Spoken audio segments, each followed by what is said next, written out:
That's okay. No, that's fine. I can just stay where I am. I'm first anyway, right? Yes. Okay. And do I have a clicker? No. Or will I just point to you? Okay. Does everybody have one? Guess I should do one for president. Man, my eyes not stopped for like 4 days straight. I have no idea. I think I can get it.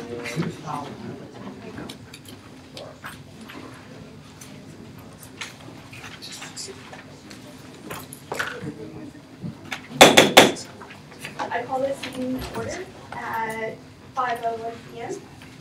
If there are no objections, we will approve the minutes as distributed. Are there any students here for open forum? No. Okay, we will go into presenters. We have Ms. Diane Newton here, our Vice President of Finance and Administration, and President Davis here. And so she will be giving a awesome budget report. So take it away. Oh, if there are no objections, I will suspend the rules for 20 minutes to allow her to present. Okay. Yeah. So I can remember. Okay, so thank you for allowing me to come and visit with you a little bit about the budget. We certainly need and want your feedback for the board, because that's one of the things that they always ask for. What did SGA say? How do the students feel about it? I'll go ahead and preface this with Ryan and Spencer and I have already had a preliminary meeting, so we got a little bit of this talked through already. I'm not sure where I want to stand. I'll just kind of walk. I'll just kind of walk back and forth. So anyway, let's just get started. Okay, so the budget. What are we trying to accomplish with the budget? First of all, we need to build a budget with cautious optimism. And what does that mean? That means that we hope for growth, but we're not counting on it. So we're building the budget based on our current student level, or our current student semester credit hours. So that's what we're building the budget on. Also, we certainly want to focus on the student, because after all, that's why we're here.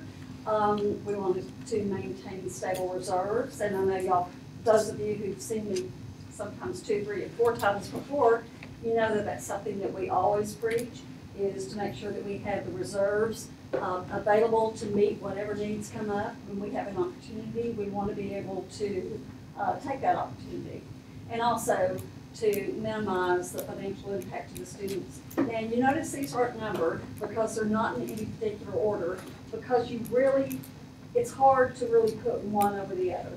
So I like to not number those. So we go to what we're going to spend the money on. what are our biggest needs? Certainly student success initiatives, our performance or our funding formula has gone from basically counting the people that are there that come into the school, and it's gone from that to judging us and funding us based on how well we get those students through the system. And I like to say on time and on budget, but what that means is, are you getting through in 4 years and 120 hours?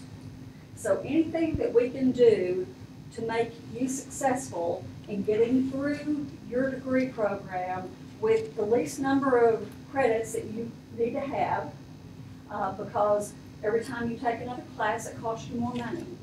And so that's one thing the state is trying to make sure of, is that we're not charging you more to get a degree than we have to.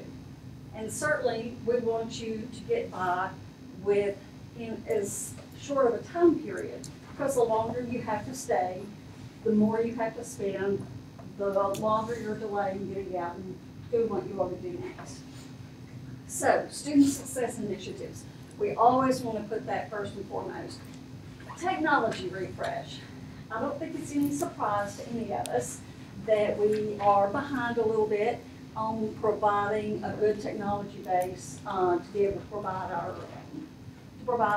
our classes online, to provide wireless in the res halls.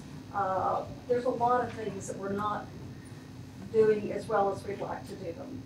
So we had went through a review, and we found out where our deficiencies were, and now we need to know that we can take care of those deficiencies. It's not something that we can put off. First and foremost, y'all really don't want us to put it off, and we've heard that loud and clear. And second of all, we can't afford to put it off, because the longer we wait, the more it's going to cost. And the less effective we're going to be in providing your education to you, whatever format you're taking it.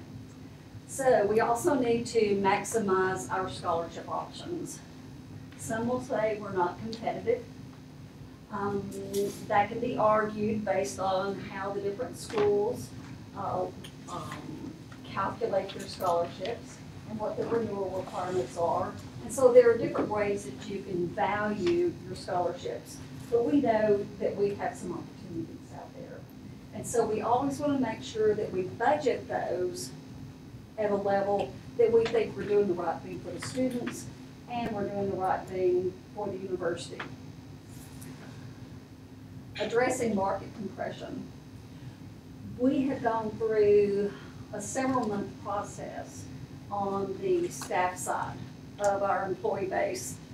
The faculty, they do this every year. They look and see where our faculty are paid in comparison to their peers across the region, and they use several different areas to judge how well we pay our faculty.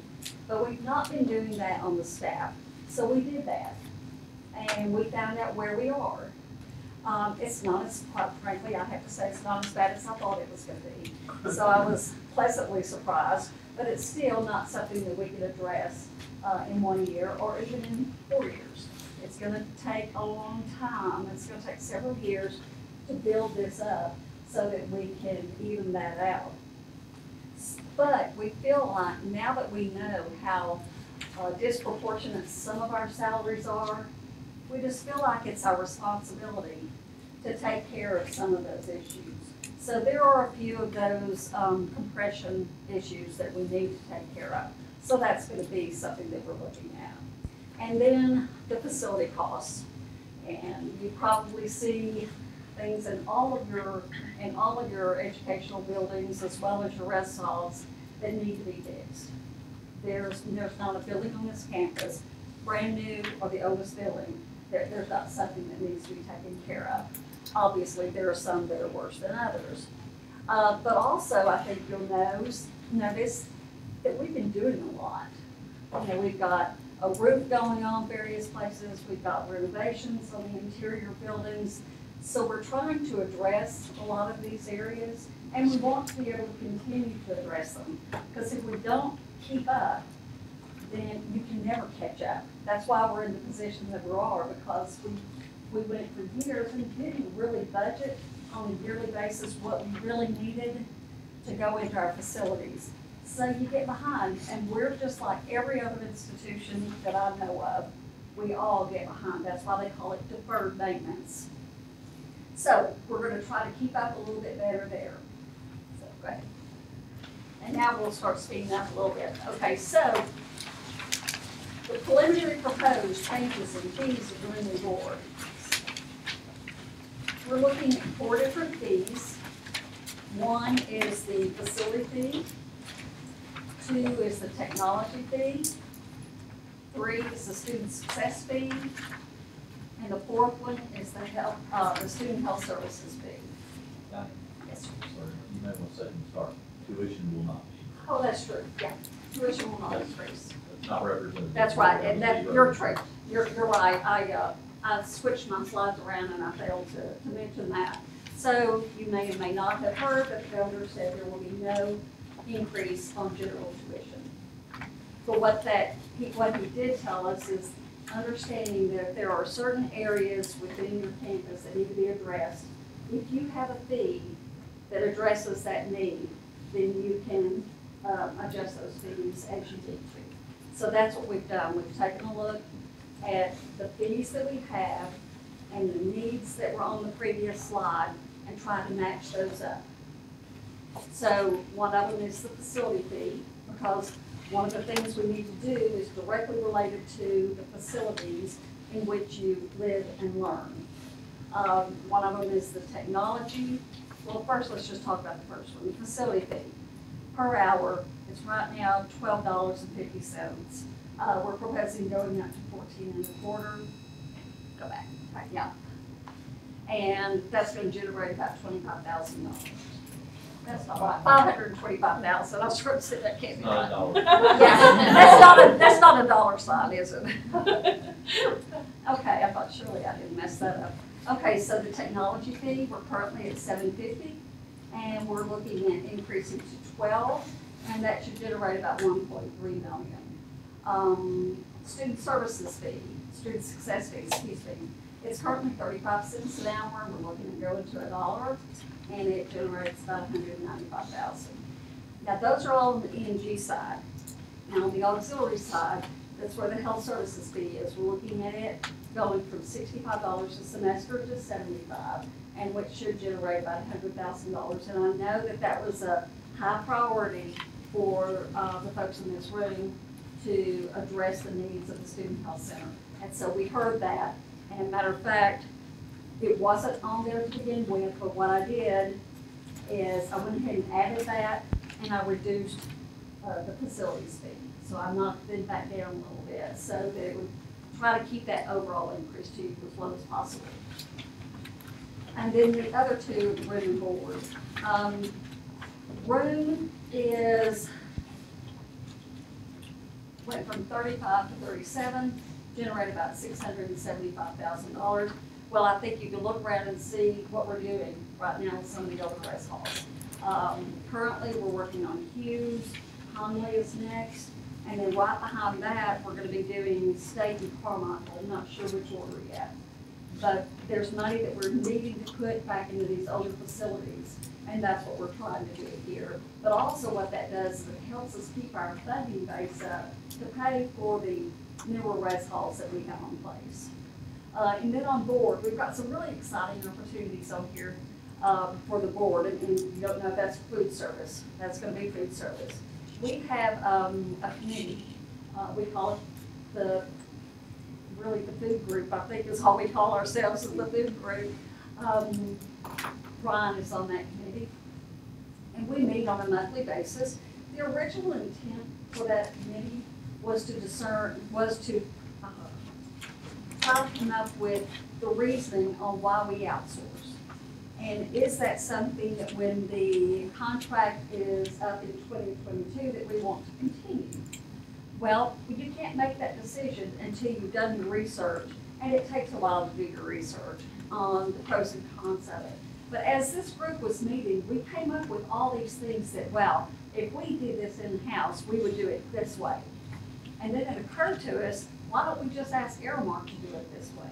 And let's see if they can provide all of the things, all of the amenities that we would like if we were doing it ourselves. So we started a list. And you'll start seeing some of the things that they're doing. The technology and the path is one of the things that they're addressing. So that should be up and running probably maybe not by fall anyway. So that's one of the first things. Another thing that we're doing is taking out Java City. Do a lot of y'all eat at Java City or drink, and have your coffee? Here's what we're doing. We are going to, don't be sad, because we're going to take out Java City and we're going to put in a Starbucks kiosk. And the reason we're going to do that is because Java City can't stay open all the hours that the College of Business is open because we don't have the people in there to man it. So by putting the kiosk in there, you get Starbucks and you get it the whole time that the building is open. So that's one of the things we're doing. Another thing is we're expanding the Starbucks in the library and making it nicer and bringing a few more amenities to that and opening it up to be more, part of the library. So we've got an exciting renovation that's going on there. We're looking at, obviously, across the street at the Donington Hall. We're looking at Twisted Taco. They're going to start that any day now. They're going in and doing the demo. We've got Einstein's that's going to be moving over there. Both of those are going to be accepting dining dollars over there, obviously. It's just like if you were going to the student center. So it's the same thing as that. But also Marble Slab will take the dining dollars. So we've contracted with them. So don't everybody go and use them all at one time. Yeah, if you feel the need to buy an extra double doozy, let me know. That's my favorite. So anyway, we've got some exciting things happening. But we are going up. The increase on that is about 5.95%. It sounds a lot worse than I think it really is, and I think in the next couple of charts we'll see how we come out in that. Okay, so go ahead. Here's a comparison of the fees for facilities, technology, and the health fee. So if you see the gray, that's where we currently are. So for facilities, we're at $12.50. Going to $14.25, we're basically in the same place in the lineup. But you can look at the difference between where we are and where even UAQB is, $32, and we're at $12.50. So there's a reason that we've not been able to fund technology at the level that we need to fund it. No, facilities, our facilities. I'm sorry. I'm going to get this right here in a minute, y'all. And also point out that all the other schools are going to go up. We don't know what their number will be. All we're doing is projecting ours and it's the current. That's right. And technology, that's the one that's really most shocking. If you look at us, we're $750 and Fayetteville is at $23.88. Even going from $750 to $12 takes us just below midpoint. So even though it sounds like a big jump, it really leaves us in the bottom half of what other schools are charging for technology fee.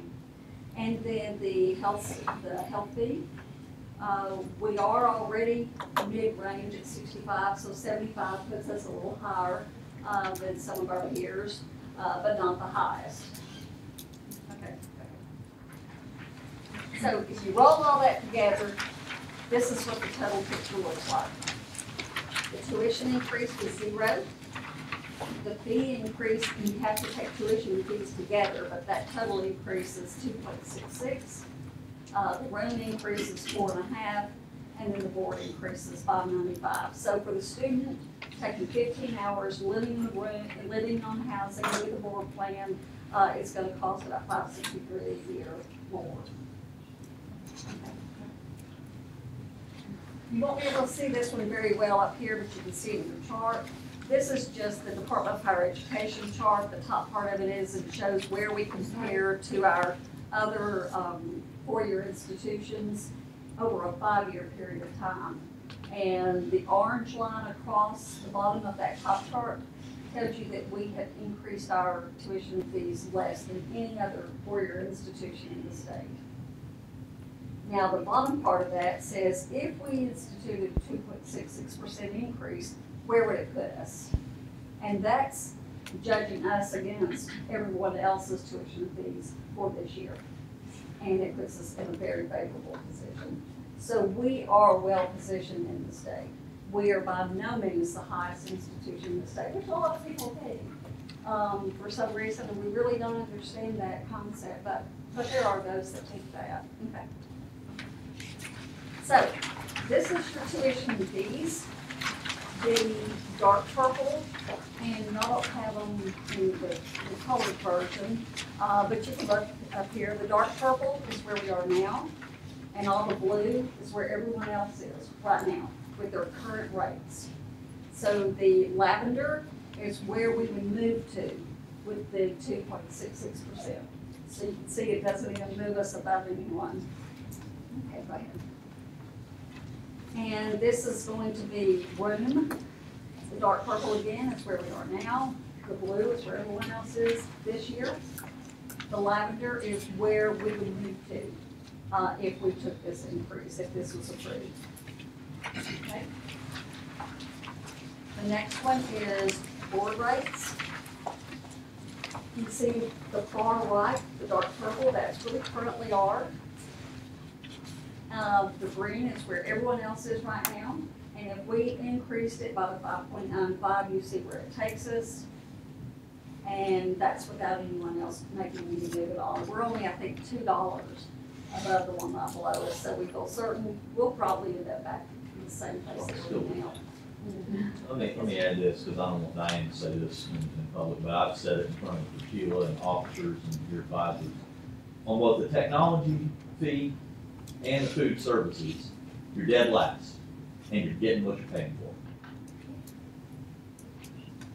If you want food and you want technology like the worst schools in the state, then that's what you're gonna keep getting. It's that simple. And y'all deserve a lot better than that.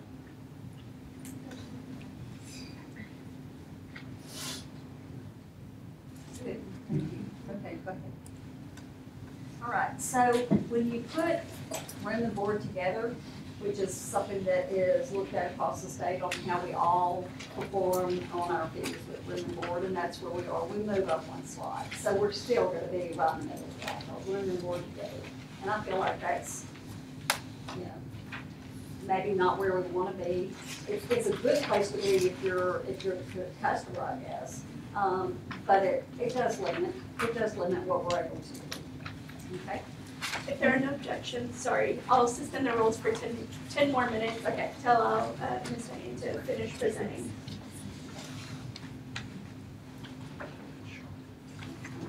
Sorry. Okay, will we continue now? Yes. Okay. We're good. Okay, so and then this is just the tuition fee for room and board, exactly like the charts we've been looking at. You see we move up a little bit, but chances are we'll end up right back where we are. Okay. So you won't be able to see this very well, but you might get a chance to look at this more afterwards. But this is just a chart. The part at the bottom tells you what we're going to do, what our plan is to spend the money on. The top part is where we think the resources may come from. Those with no coloration, those are funds we're either reallocating existing funds, or we're getting money from a productivity funding. And we are one of the few schools that actually got funded in our first year of productivity funding, so we're pleased with that. And then the green, that would be the revenue generated from the fees. So all those fees that we talked about, this is just ENG, so it's not room and board, but the technology, the student success, the facilities fee, those are all what we think that might be, and that would fund those items that are in the green. And then the orange, the scholarships, that's money that we will fund from a pool that we'll have set aside for that. So, questions? I almost made it. Almost. It's okay. It's okay. You did great. Thank you for that. Any questions? Yes, Senator Edgar Lucero. So I guess my question has two parts, and it's related to the funding formula changes for higher ed in Arkansas.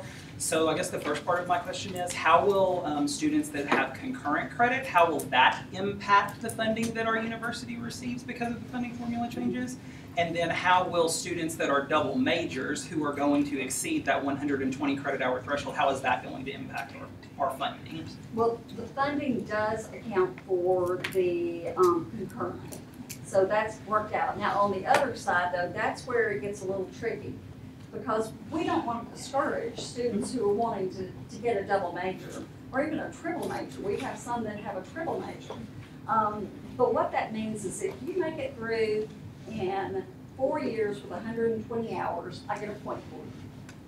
If you make it through in 5 years, I get that point reduced from 1 to 8.75.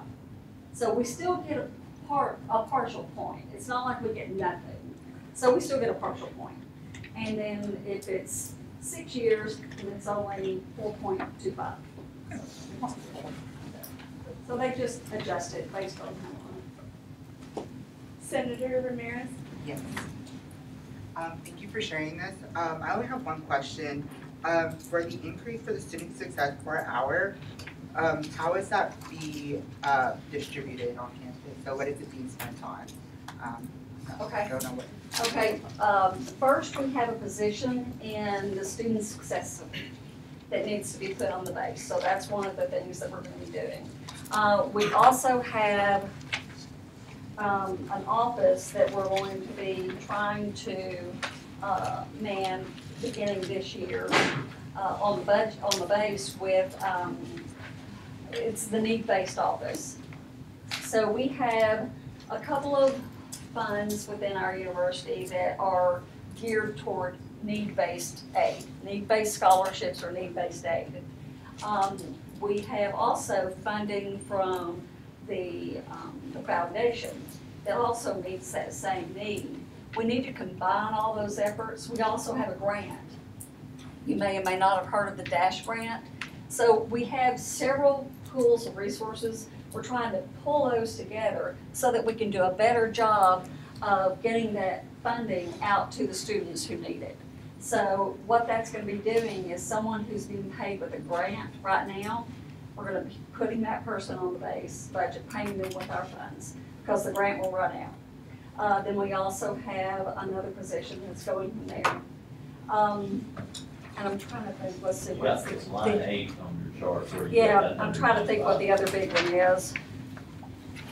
Oh, yeah, well, we have some, in the diversity office, there is a part-time Hispanic coordinator.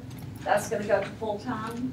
We also have a note-taking program in disability services that needs to be, the program itself is to help provide funding for folks to go out and be note-takers. So it's gonna pay for that program. And those are probably the first ones, yeah. Awesome, thank you so much. You're welcome. Good question. Okay.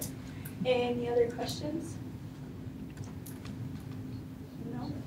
Anyone? No? Okay. President Davis, you wanna add on Amen. that? Well, thank you so much, Ms. Newton.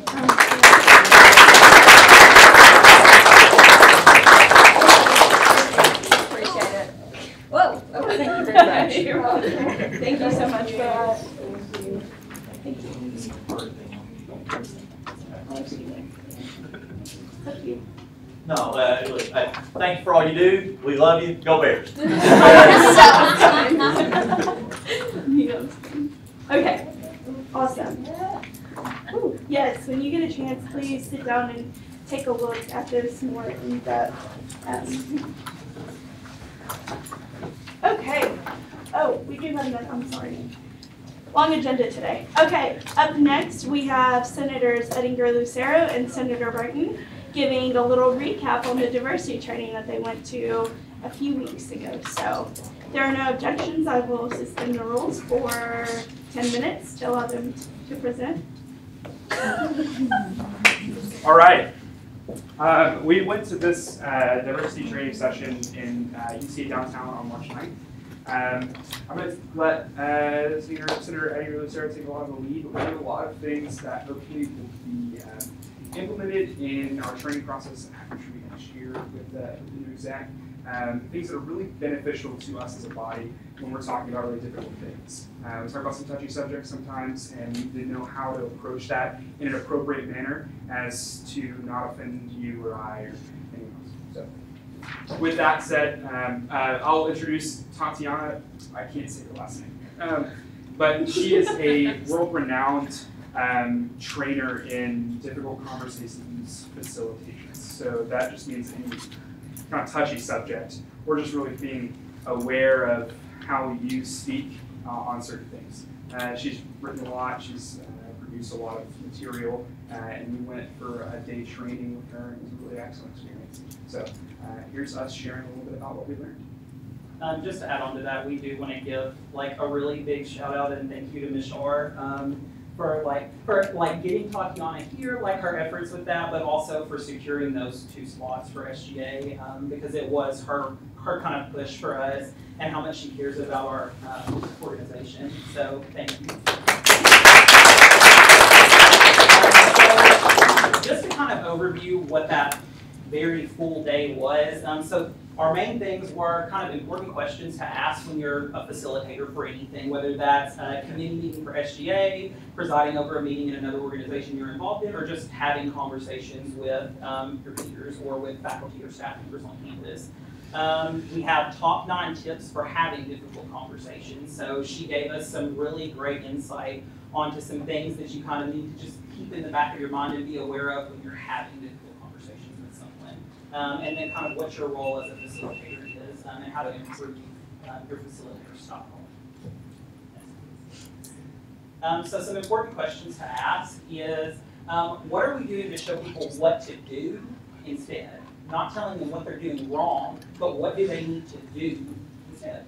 How do we engage from both sides? So definitely when you're having a difficult conversation, especially depending on the topic, it's very difficult to remove your own personal bias. And that's an important aspect of being a good facilitator, is being able to engage both sides even if you don't agree with the opposing view.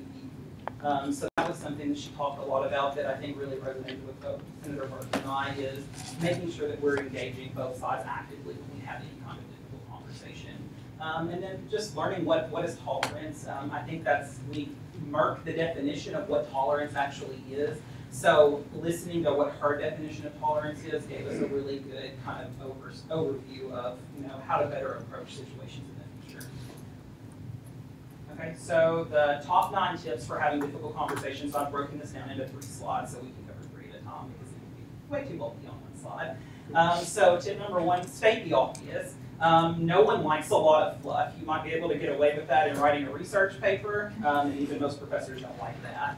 But when you are facilitating a conversation, state the obvious. Don't just assume that people are going to know what you're talking about, because oftentimes that's not the case. Sure, you might have some very intelligent people in your group that are quick to catch on to something and they'll know exactly what you're talking about. But on the off chance that someone doesn't, they could be lost in your conversation and then they're not getting any benefit by having this conversation with you. Diversity is a fact of life. Inclusion is a behavioral choice. So this was something that for me personally just kind of really stuck from that day. Diversity is something we're always going to be exposed to. It is, like she said, it's a fact of life. Diversity is all around us, every day, all the time.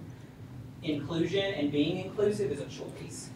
I don't have to be inclusive of other people, just like all of you in this room don't have to be inclusive of other people or other ideas. That's a choice that you make, but it's an important choice that you make. Communication is extremely important. So when you're having a difficult conversation, the way you approach it and the communication style that you use is extremely important. You don't want to come across as rude or insensitive.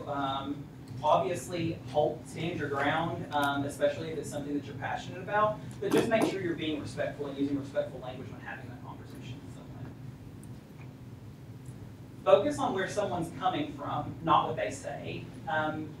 Something Tatiana really talked about with us was that it's very easy to get lost in what the person is saying, or very easy to get lost, into what the person is saying and not listening to where they're coming from, like what their motivations are for having the views that they have or for taking the stance that they're taking, instead of just listening to the words that are coming out of their mouth. Because sometimes we as human beings take just what they say and misconstrue that, and we may misperceive it in a way that that's not how it's meant. That's not the place that they're coming from with that intent. The listening aspect is incredibly important, because if I'm talking and the entire time I'm talking to you, you are just trying to think of something that you can say to combat me, that's not listening. And that's really important for the forward, and knowing exactly what listening really is, what true listening is. So number 5, understand the why. And I think number 4 and number 5 kind of go hand in hand when you're trying to see where someone's coming from. But understand the why. Like, why is their particular stance on this issue important? Why do they have the view that they have? And what makes it important to them? Number 6, your choice of words make a difference. They really do, and it goes into communication is also really important. So the words that you choose to use when having a difficult conversation or a conversation in general with someone are extremely important and are going to have an impact on them, and it can either be a negative impact or a positive impact. So I'm going to explain number 7, because on the screen this can kind of be very ambiguous and could lead you to think of some things that maybe aren't as appropriate. So I actually just found this very humorous. Number 7, there are toxic people and there are intoxicated people. And kind of the explanation behind that is understanding that we're all driving under the influence of something. We all have something that is extremely important to us, that matters to us, and that's what drives our focus to do the things that we do and to take the stances and the actions that we do. So just really recognizing that there are toxic people whose goal is to cause a fight, just to be objective for the sake of being objective, not to offer or bring anything constructive to the table. And then there are those people that are intoxicated, that are infectious. The energy and the attitude that they bring to a conversation are very constructive and productive, and it helps you to reach proactive solutions instead of reactive ones.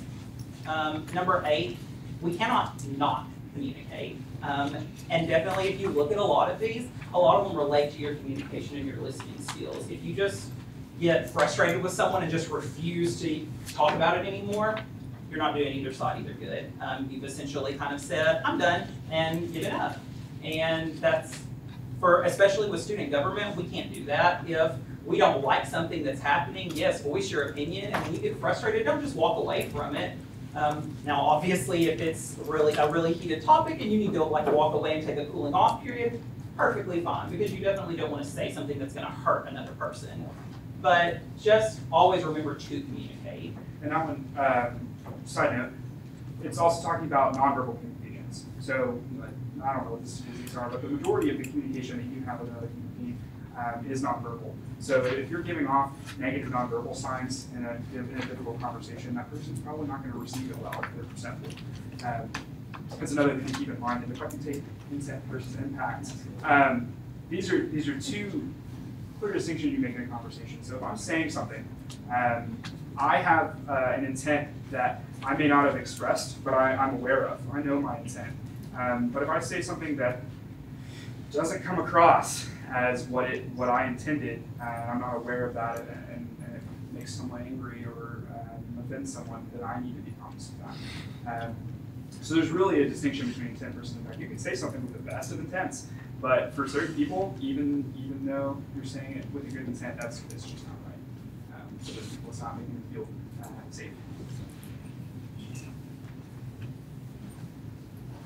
Okay, so this kind of brings us into the one of the last overview from that day is your role as a facilitator. So make sure that there is enough challenge when you're having a conversation, because obviously if everyone is in agreement, that's good, but are you really benefiting as fully as you could from that conversation if there was some challenge or some pushback to what you're talking about?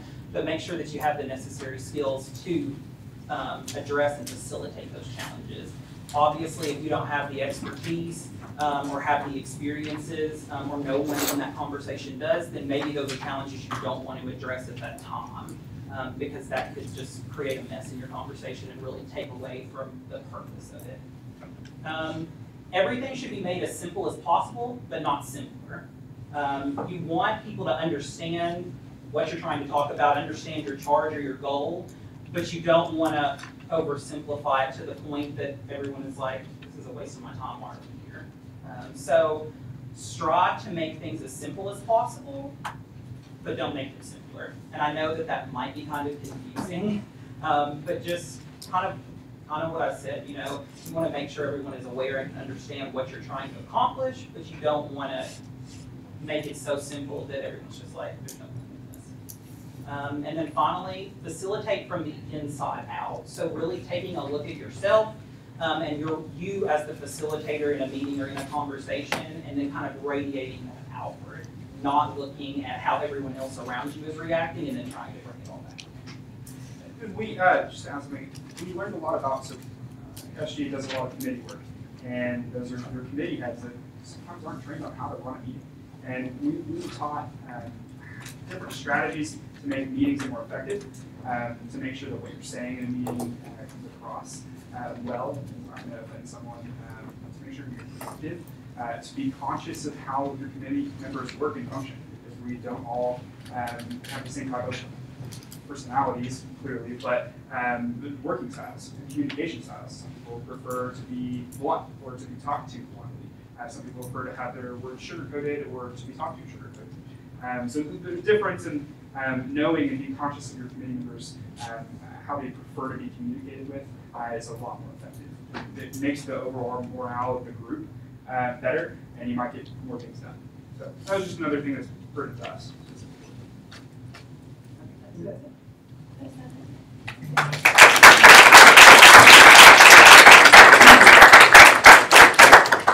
Thank you both for spending the day at this very important training and for representing us so well. There were a lot of high key officials from the city of Conway, including the mayor, that were there as well, and so thank you for representing us well. Okay, are there any questions? Okay, I will go into my report. Just a big shout out to our wonderful pages, Autumn and Nate. Thank you for being here and for helping us this evening. So, yes.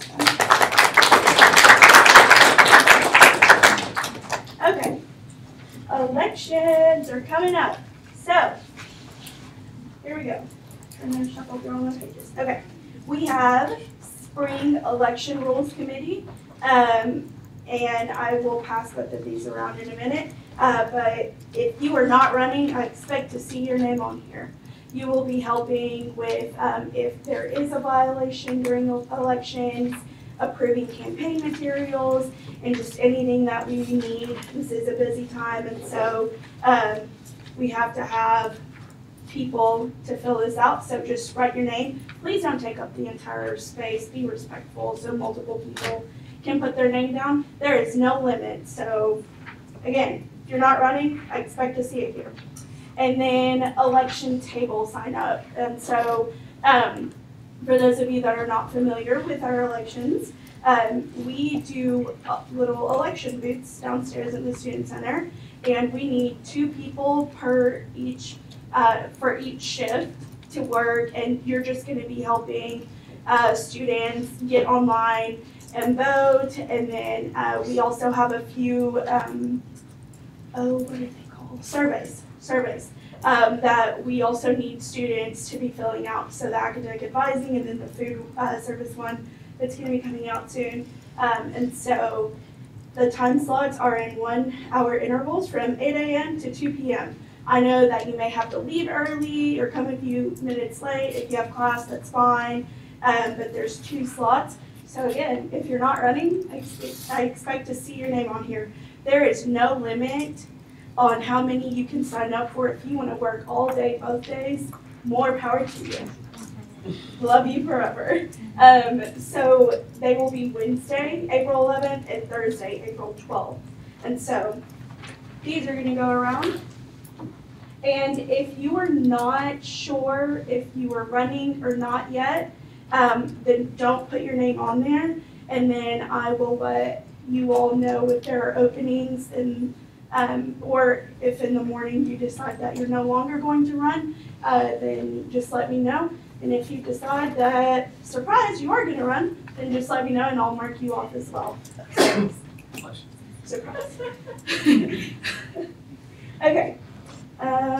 Sexual Assault Awareness and Prevention Committee /MUN. And so I hope, since I know all of you check your emails all the time, you should have gotten one from Student Services about a pretty blue little flyer.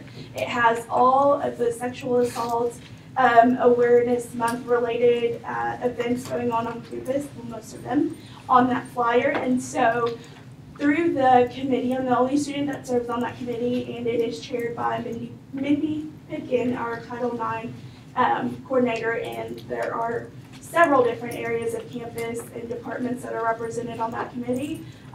My task was to kind of just collect all the information and put it in a centralized location so that students know, hey, we have this going on, this is what month it is, and here's why it's important, things like that. And so please be trying to look at those events and attend if you can, and then also let your friends know about it. So for the SGA side of things, and Senator Askew and the safety committee and myself has been, sorry, I'm trying to look for him, I just, oh, he's not here, that's one, okay, I was like, whoo, I'm losing it. So the safety committee, thank you to all of you that are on that, they're going to be helping me with a booth downstairs. And so we have a little bystander intervention pledge, and then Jared Wood, the IT guy for the Student Center. That's what I call him. I don't know his official title, but he does everything IT related. He's awesome. He's going to print this pledge off on a nice size sheet of paper, and we're going to have a table downstairs where students can come sign and make a pledge. And I'll let you come check out, won't spoil it. I'll let you come check out the pledge. It's really, really cool. And it's awesome. Worked hard on it. And we have little wristbands, I think that's what they're called. Not good with words today. Silicone wristbands that say, that say it starts with me, and that's kind of the name of the campaign. So come find out more, because I know you're all dying to know more details about it. So come visit us. We will be there the first 3 Wednesdays of this month, so this one, next one, and the one after, not the last one. And yeah, okay, that's all that I have on that. There's a lot of exciting stuff going on, and I will update you as I know. Next, campus talk. Okay, so campus talk, I've mentioned it quite a few times, but it is coming up. It's tomorrow during next period in the College of Business auditorium. And this is a chance for the 3 Senate body presidents, so myself, Dr. Duncan with Faculty Senate, and Erica Rubel with Staff Senate, excuse me, and of course President Davis, to give an update to the campus. So it's open to all faculty, staff, students, and so I would love to see y'all there, just to get to know more about what's going on the university side of things and more bigger picture. And so come out to that. Again, X period, College of Business Auditorium tomorrow. It's going to be a fun time, so yes. And then last, Jim Neighbors is going to be coming to a meeting next week, and he is with Airmark, and is going to be bringing someone from his team, not sure who yet, but I kind of asked him to come just because with the new Donaghy Hall food service locations going in, I know there have been a lot of questions on like, what can we use, what can't we use, all of that. And so he's going to be talking a lot about the more logistics of how it's all going to work.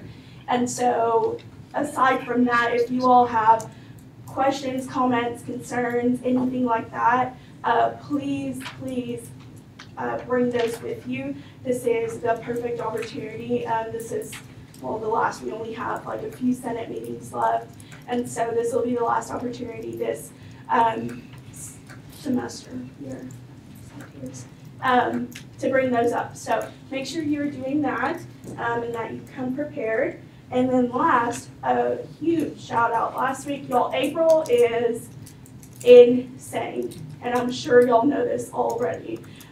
So just an encouragement to kind of push through, but also a big shout out to Housing and Food Committee and Diversity Committee for the events that they did last week. And I'm sure that they'll tell you more about them, so I won't ruin their fun, but just a big applause for all of them.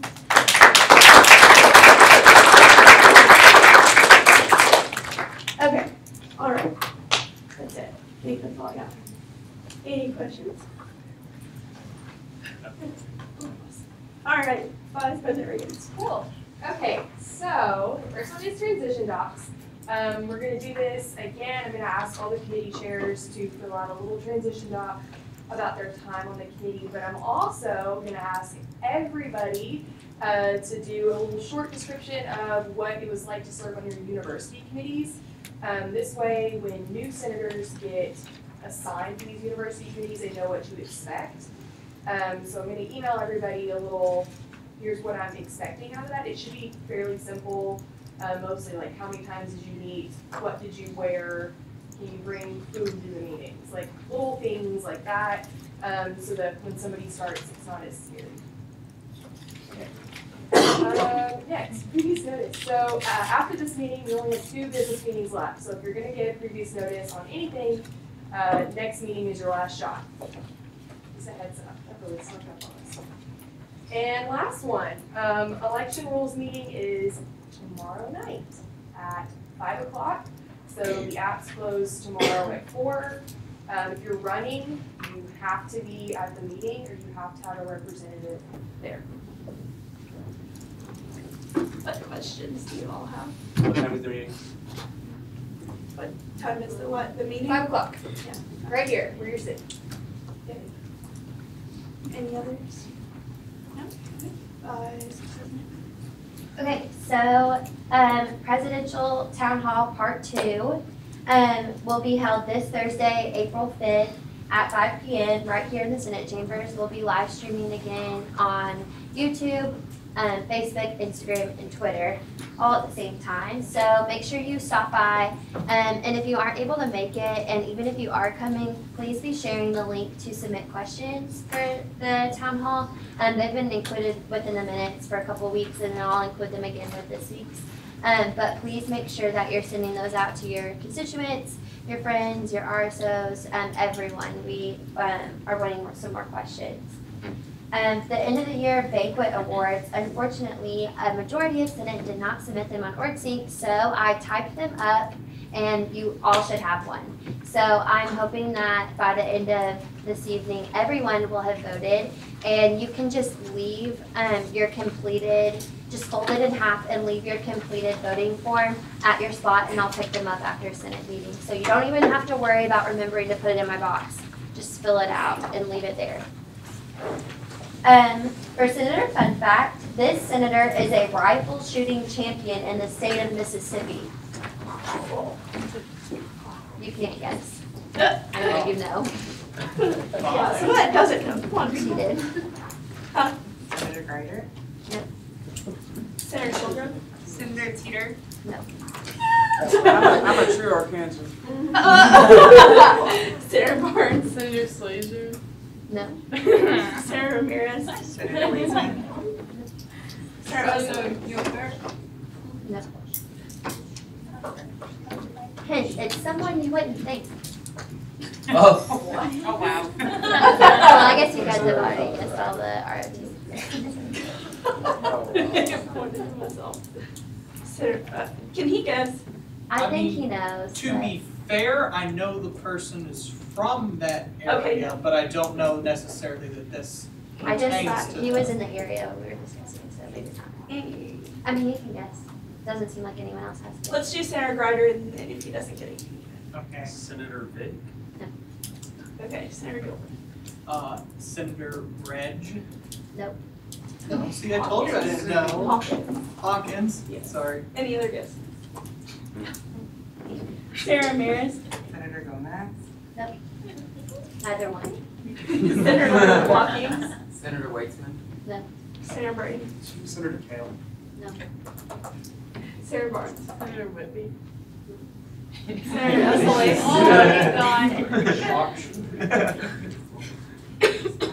Y'all are about to finish. I don't even know who it is. It's you guys. Anyone? It's actually me. Any other guesses? Senator Barnes. Oh, just kidding. What? Can I say it? Oh, Senator Sierra. think I know, but I don't know her last name. What is it? Or name. Oh, my God. Yeah, You know, Sure yeah. don't. yeah, you don't get that. So you figure that out. Senator Escalade, do you have it up? Senator Delian, I think that's his first name though. Oh, no, that wasn't anything. Anyone else besides, okay, Senator Whitby. Senator Staub. No, Senator Barnes. Senator Abbott. no. Senator Hawkins. Senator Miller. No. You have to give us clues. I'd be scared. Senator Grider. Senator Mason. Okay, no. Sorry. No, that wasn't it to begin with. This senator serves on Senate as a freshman. Oh, Senator McGarity. Alright, hold on. I'm getting good at it all. Senator Watkins. Senator Berklow. Senator Miller. Senator Sanders. Yes! Alright. You should have told me. Was a champion with a pink rifle. Ooh, so cute. Yeah, do you have a picture? Send it to Megan. We can put it in the minutes. Okay. Okay, last but not least, Senator of the Week. This senator worked to put on an event to advocate not only on behalf of SGA and UCA students, but college students across the state. With amazing planning and coordination, this senator served with grace and ease. If SGA aspires to be a unified and engaged organization, then SGA will continue to need senators like Senator Staub.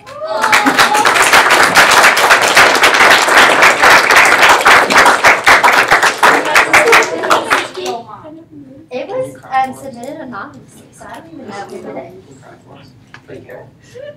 Oh, and you all have forms in front of you, so please, these are the last few weeks where you can honor the senators for their hard work, aside from end of the year banquet awards. So please fill those out, and you can just leave them in your spot as well, and I'll just pick those up, making things so easy on you all. Thanks, Mom. What questions do you all have? Okay, Vice President Bob. Which one did you do first, the spreadsheet or the spreadsheet? It was not a spreadsheet. It's just a picture. I didn't know. No, so not that one. I'm doing the not spreadsheet. It's just a picture. It's just from works. All right, board project survey. So hopefully by this Thursday, as Vice President Newton said earlier, I do serve on a food service committee with several other university faculty and staff members. And one of the things that namely Dr. McBrayer, Stephanie McBrayer, she's the director of housing, and I have been working on is compiling some survey questions that kind of aim at gathering information on the experience of dining here on campus. Not as much like, was the food good, was the service good, but rather if it could be something, what should it be? And again, kind of what this does is it allows this committee to further negotiate with Aramark or whoever our future food service provider is, whether it's in-house or another company that we're dealing with directly. This allows us to get a better idea of kind of the sentiment towards what the ideal dining experience would be like on a university campus, and particularly what UCA students are wanting to see. So I really do encourage y'all to fill this out. Again, this is something that, as President Davis stated, is a thing that we're kind of getting what we're paying for. So if we are going to pay for something, Let's make sure it's the best that it can be. And this survey allows us to kind of get an idea of what the best it can be is.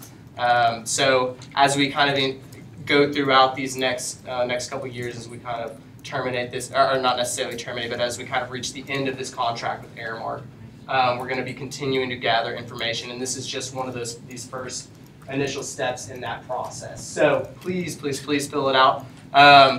I drafted all the questions and then sat down with McBrayer and put them into a Google form. This will again be sent out. So part of the goal was to make it as easy and user-friendly as possible, and also as quickly as possible, while still gathering all the information. So it really should only take you 5 minutes tops to fill this out. There's only one short answer question, and it is optional. So everything you can just kind of click through, but please do pay attention. Again, this is valid information that we're kind of hoping to actually use here in the future. So, and President Wallen, if it's okay, can I take questions one at a time? Yeah, So that I can yes. kind of make notes as we go. So. Yes, Senator Gilbert. Okay, so, well, I guess I don't have to say point of information, but the question is, should we choose to terminate the Aramark contract, will that affect the businesses that are here on campus, such as like Chick-fil-A and the Chinese place and Einstein's, or will the new contract take over those, or will they actually change to other locations? This is a pretty large hypothetical, so I don't see a reason to fully answer that. Okay, fair enough. Any other, do you have your hand? No, okay. All right. Any other questions? All right, okay, budget report. So this should be our last budget report, and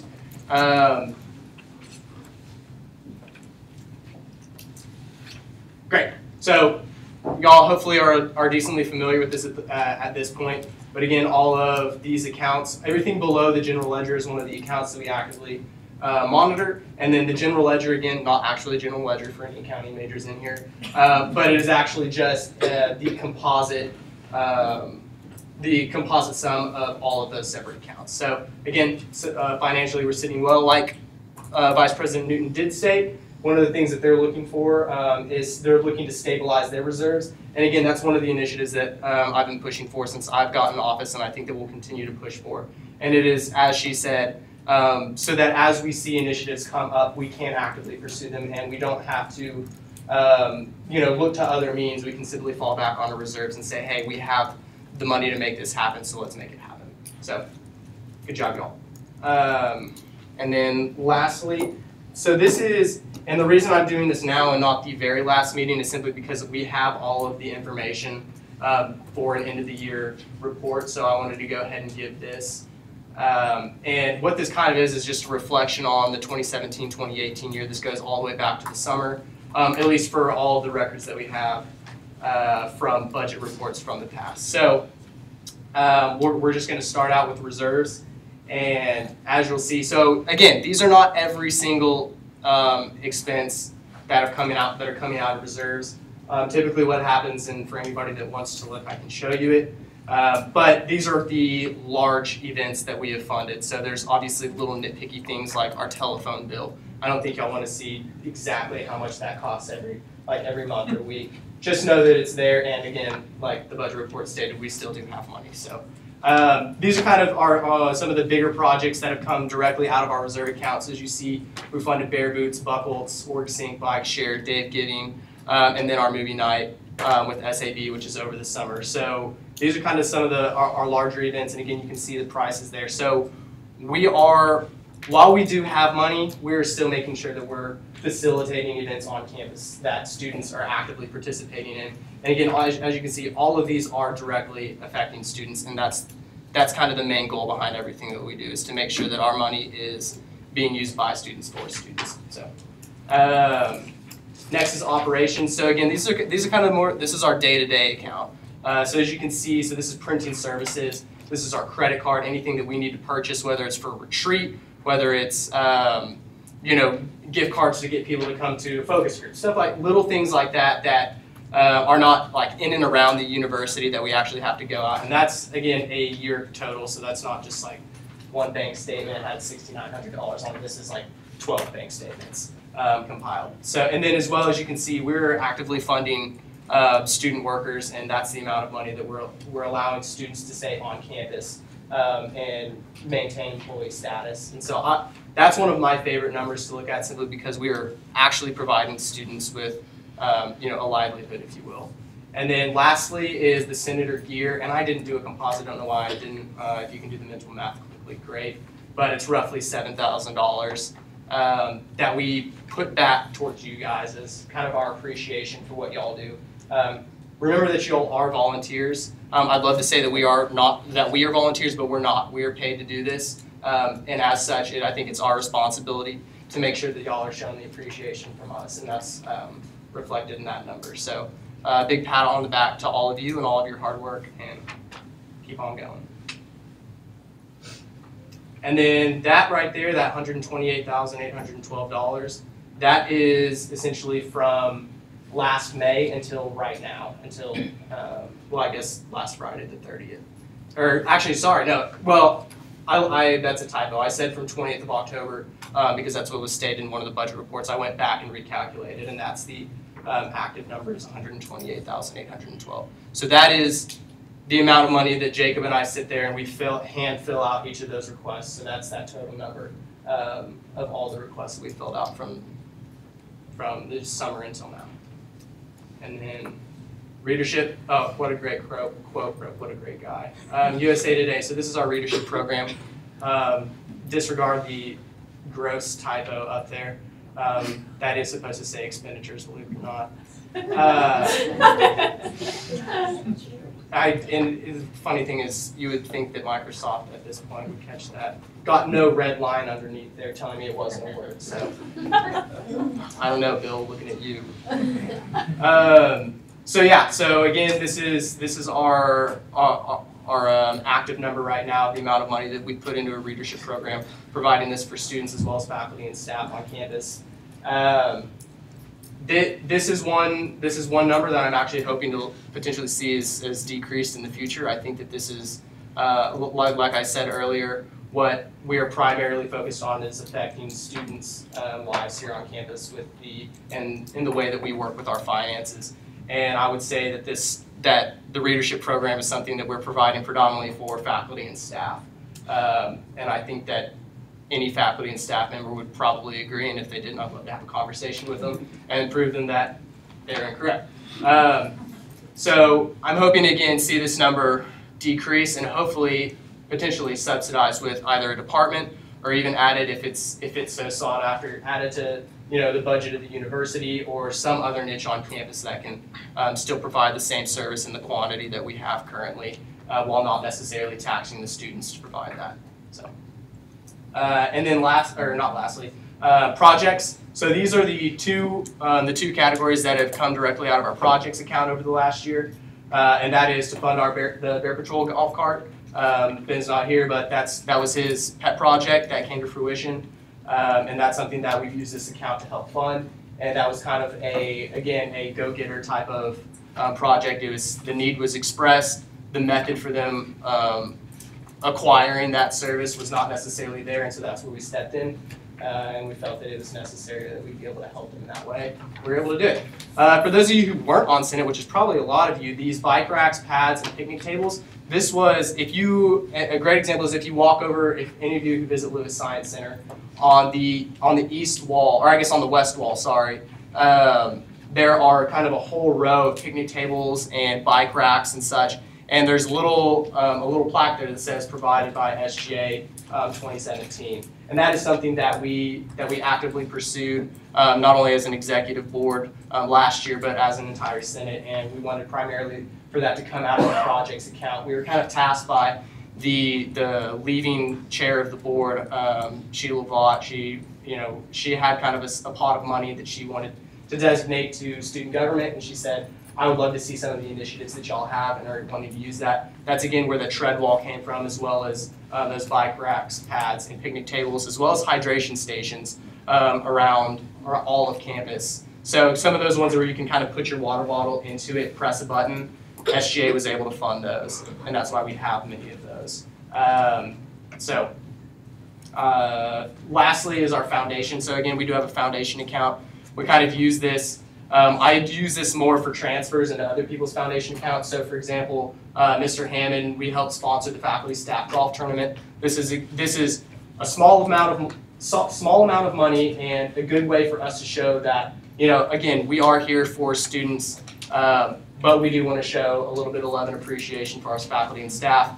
The foundation account is not student money. It's not provided by students, so I don't see, and I don't think finance saw that there was any reason that we shouldn't be able to support them in this endeavor, and primarily do it without having to withdraw from actual student fees. And then lastly is our big event sponsorship. So that's what I got.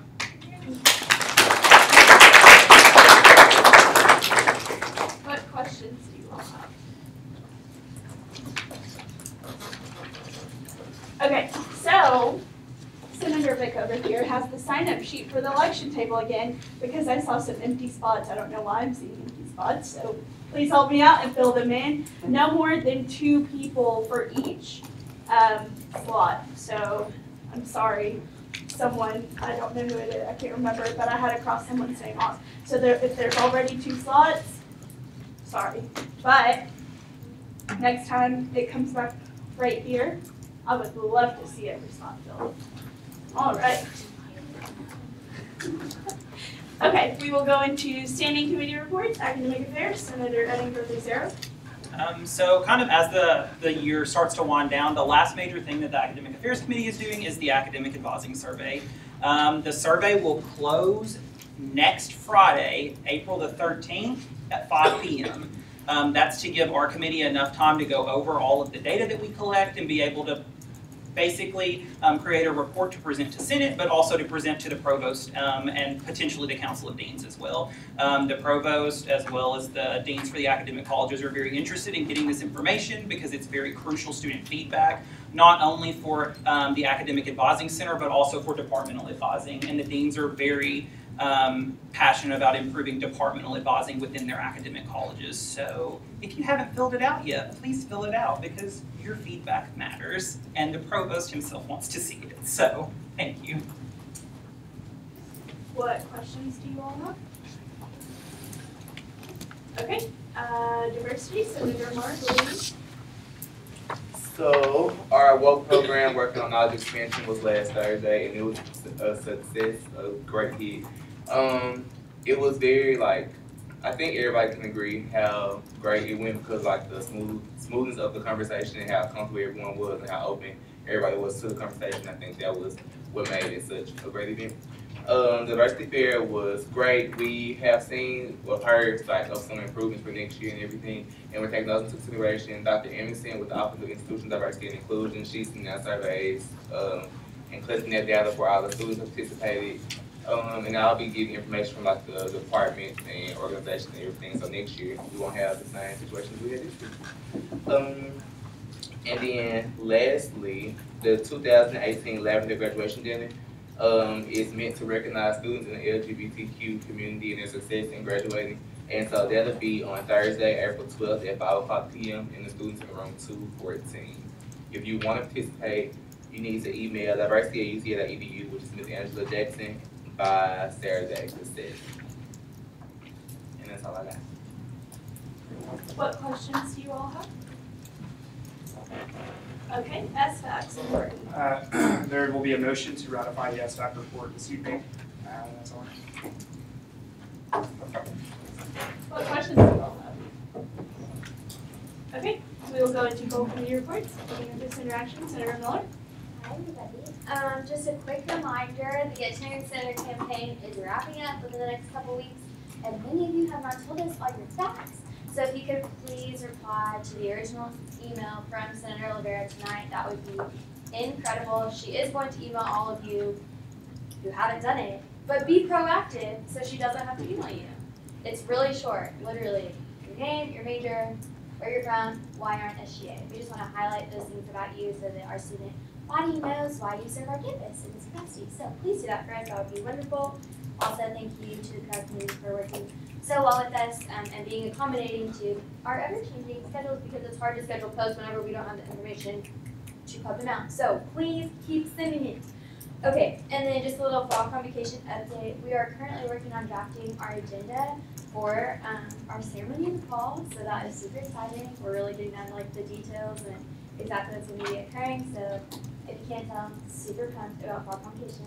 But yeah, so next week we will have more specific updates for y'all, and obviously a lot of this work will happen over the summer as we finalize details. But just know that it is happening on August 20th. It's going to be a huge hit, and we are doing everything that we can to prepare for it on the front end. So heck yes. And then just so that y'all know about the tradition booklets, we will have more updates next week, but we have been looking at a previous one that was made back in 2014 and kind of taking what we like from that one and what we want to do differently. And we're also consulting with faculty and staff to see what resources their departments offer that students need to know about. So if you have any feedback or anything that you think that we need to include that we might not have thought of, please feel free to send me or Senator Marbley an email just so that we get all the feedback that we can.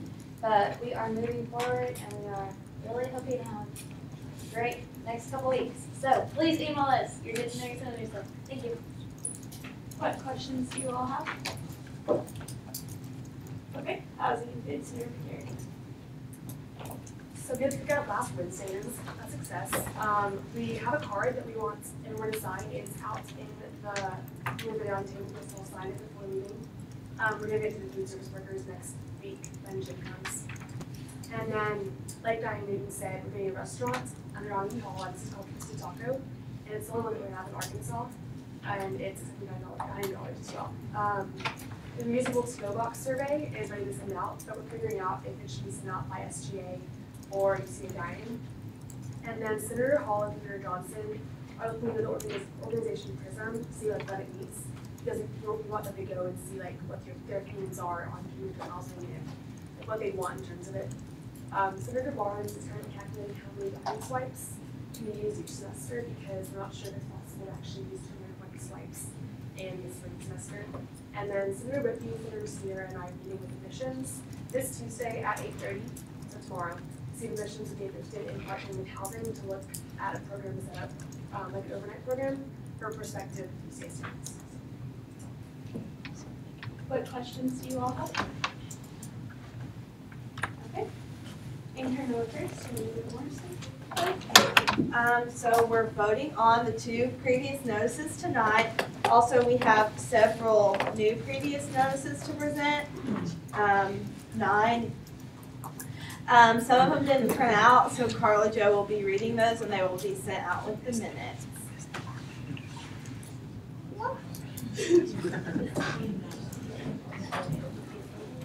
Okay. What questions do you all have? Okay. Outreach, Senator Self. All right, alumni cookout. It's this Saturday, so if you want a burger and or a veggie burger, come on out because we've got some sweet alum coming to say hey again. It's gonna be a good time. Join our Facebook group, please. It's super easy. UCA SGA alumni. It's really good. Okay. Veggie burger. Senator Audras and Marie Gomez have met with Senator Sierra, and they've started to discuss the idea of the clothing bank.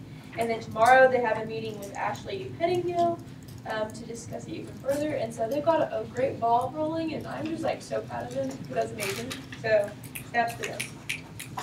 And then one of our goals from earlier was to kind of do like a voter turnout initiatives for the spring elections. So we've got some ideas that we're bouncing around as far as how to get kind of a better voter turnout for these spring elections coming up. And so got some ideas about that. Another reason why you should sign up to work the table, because they can't vote if you're not there. So that's all I've got right now. Sorry. They can, but it's just a lot easier to reel them in if they're right there.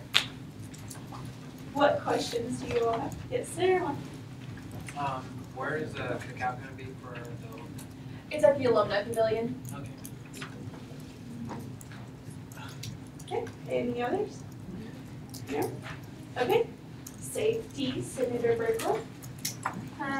So in our meeting, we went over like some of the safety concerns. In our previous meeting, as presented by Senator Gilbreth. I'm working on addressing student concerns about shuttle services. Senator Askew is meeting with Ronnie Williams, the PD, and UCA legal team on Wednesday to discuss the future of Bear Patrol and how to have it better established on campus. And we will be working on a resolution this week regarding parking ticket fines. What questions do you all have?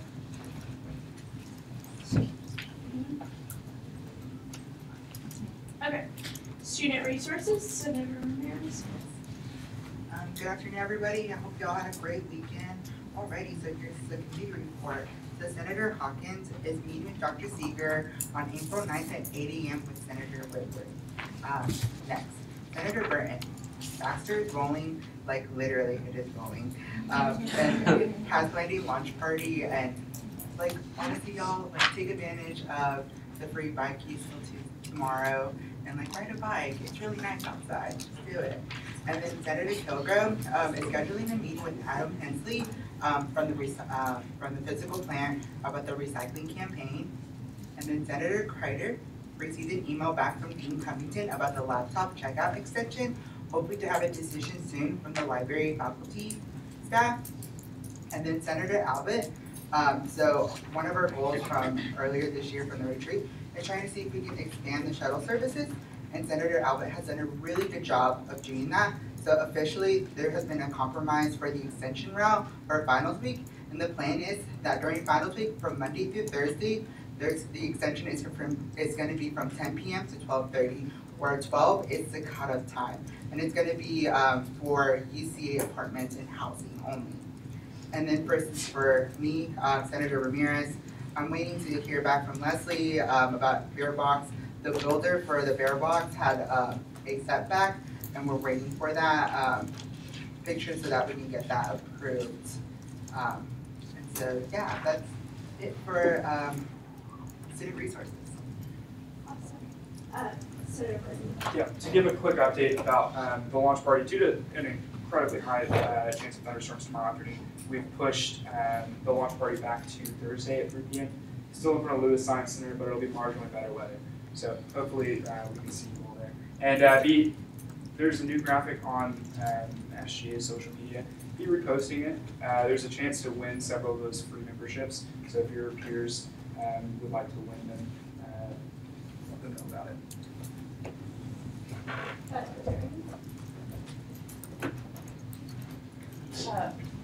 Senator Ramirez. Leslie, who are you contacting? Oh, I don't remember. It's Leslie Gaines. She's a non-traditional student here. She's not on student, it's just a. I wanted to make sure it wasn't Dr. Leslie Griffith. No. No. It's a student. Yeah. Okay. Thank you. What other questions do you all have? Okay, university committee reports. Senator Gilbreth? Earlier this morning, I met with the parking committee, not to be confused with the parking appeals committee. And we discussed generalized ways to improve parking and parking-related issues on campus. So we discussed a lot of different things, and the things that we discussed, some of them I will be reading off to you. There was multiple faculty members who wanted 24/7 parking lots, all the faculty to be 24/7 parking lots. We voted against that. Yeah, just thought I'd start off with that. Adding signage to parking lots, we voted for that, but there is still a financial issue to get the signages in the parking lots to label each individual parking lot. So there's a financial issue with that that's still being worked out, but pending the finances, that will eventually be done. We are talking about increasing the cost for reserve spots for executive staff. That is going back to executive staff. Then the parking behind Communication Science Building will be sealed off for safety issues because there are students, faculty, and staff who are driving straight through the parking lot at high speeds, so they're sealing it off to only allow faculty to park in that area. The lot closed by the football field, they're making an effort to not close that lot as often. the tourist and street parking, parking near the stop sign. They're going to put up signs not to park on the side of the street near the stop sign because they've had enough issues with that. And they've also had issues with people parking behind Arkansas Hall, parallel to the back of Arkansas Hall.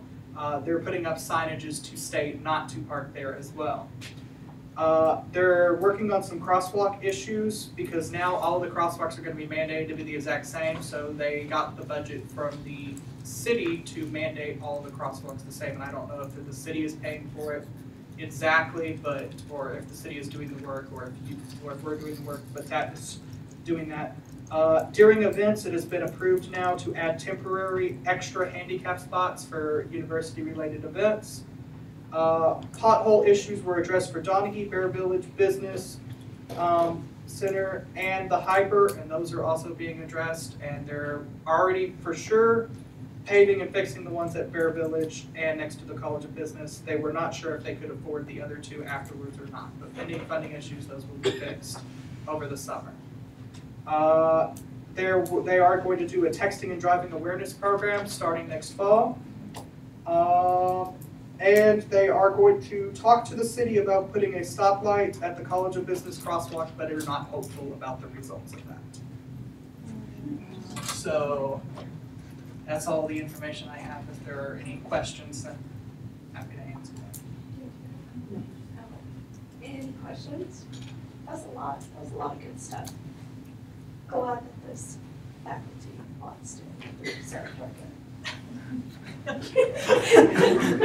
Sorry. Sarah Targa.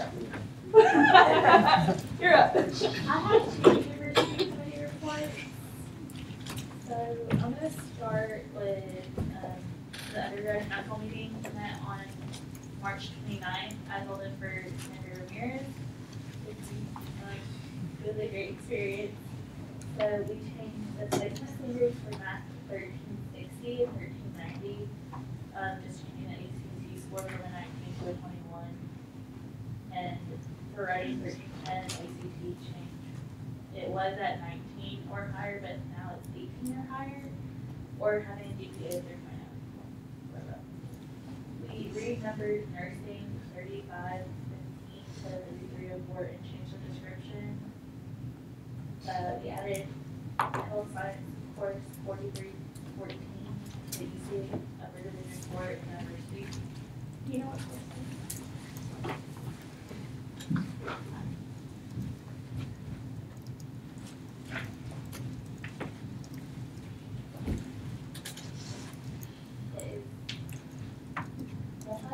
Multicultural counseling and addiction.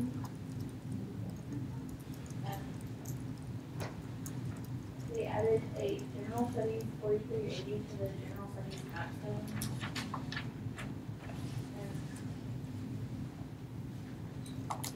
So for international studies, we changed the upper division bulletin. So we removed changed the elective and we modified for the language requirement. There's a proposal to do that.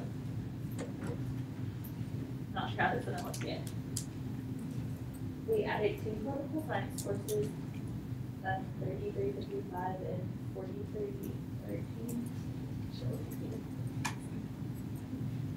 Set up those courses would be race and US politics for 3355 and 4313 would be contemporary issues and American politics.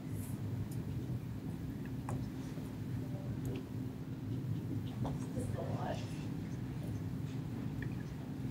Sorry, this is going to be really long,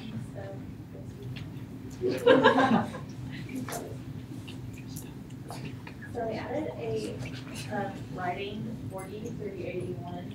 That's a special topics in writing. 2 requirements for the professional writing minor and science students may repeat this course for elective credit. Senator Turner, sorry, just for time purposes, are there any that weren't like new additions or just anything that stuck out? But if it's a really long list, then just to save a little bit of time, I'm sorry. And then we added courses for history and So if you're interested in the specifics. I can send Vice President McAfee. Awesome, thank you. I also attended the library committee on the 27th of March, where we edited the library strategic plan and computers. We are we're looking at how we could extend the checkout hours. We're looking at the resources available right now, and I will the rest of my report. Yes. So I was at the library university committee too, and I guess a few other things. They talked about some more like assessment measures they wanted to do. So contacting academic department heads and students about ways that they can utilize the library a little bit better and ways that they can change the library to kind of suit their research efforts a little bit better. They also talked about expanding Starbucks with the library. So just, I guess, helping with getting a better student flow and just overall more usage of the library. Another thing they talked about is increasing the amount of staff that they have, because they feel that the library is kind of understaffed in some ways, but also making sure that that staff that they do hire contributes to making the library a lot more diverse and a lot more culturally different to kind of meet the needs of the students. But yeah, that's pretty much what we talked about. Awesome. Thank you, Senator Starkett, and Hawkins for that. Senator Sear. Okay, so Senator Rivera and I went to the University Diversity Committee. Yeah. And like the two main things that we talked about was, the first one is that there are some like questions about, or like a suggestion for the employees, like for their benefits, so that align more with the diversity issues. So if they want to have like if they need a surgery or a medical something that aligns with their identity, if they can apply for this. This isn't something that is not happening yet, so the committee is studying if they can do it. And the second main thing was, so we talk about diversity key performance indicators. Right now the university doesn't have one, so we're trying to create one to evaluate our goals as a committee and as a university to, as you know, in diversity aspects, I guess. Also, sorry, also part of a subcommittee of the diversity committee, and it's the diversity award. Yeah. We voted on that.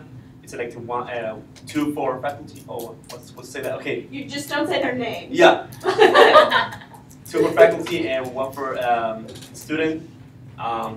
That's done, and it's coming up soon. I think next week will be. So the student one will be at the Student Involvement Awards on the 18th. Okay, yeah, it's coming up. I was really worried you were going to say the name. No. Okay. Any other university committee reports? Okay. There's no unfinished business, so we will go into new business. Vice President Riggins. Okay. I move that the UCA SGA adopt a resolution titled the Big Event Resolution. Second. Yeah.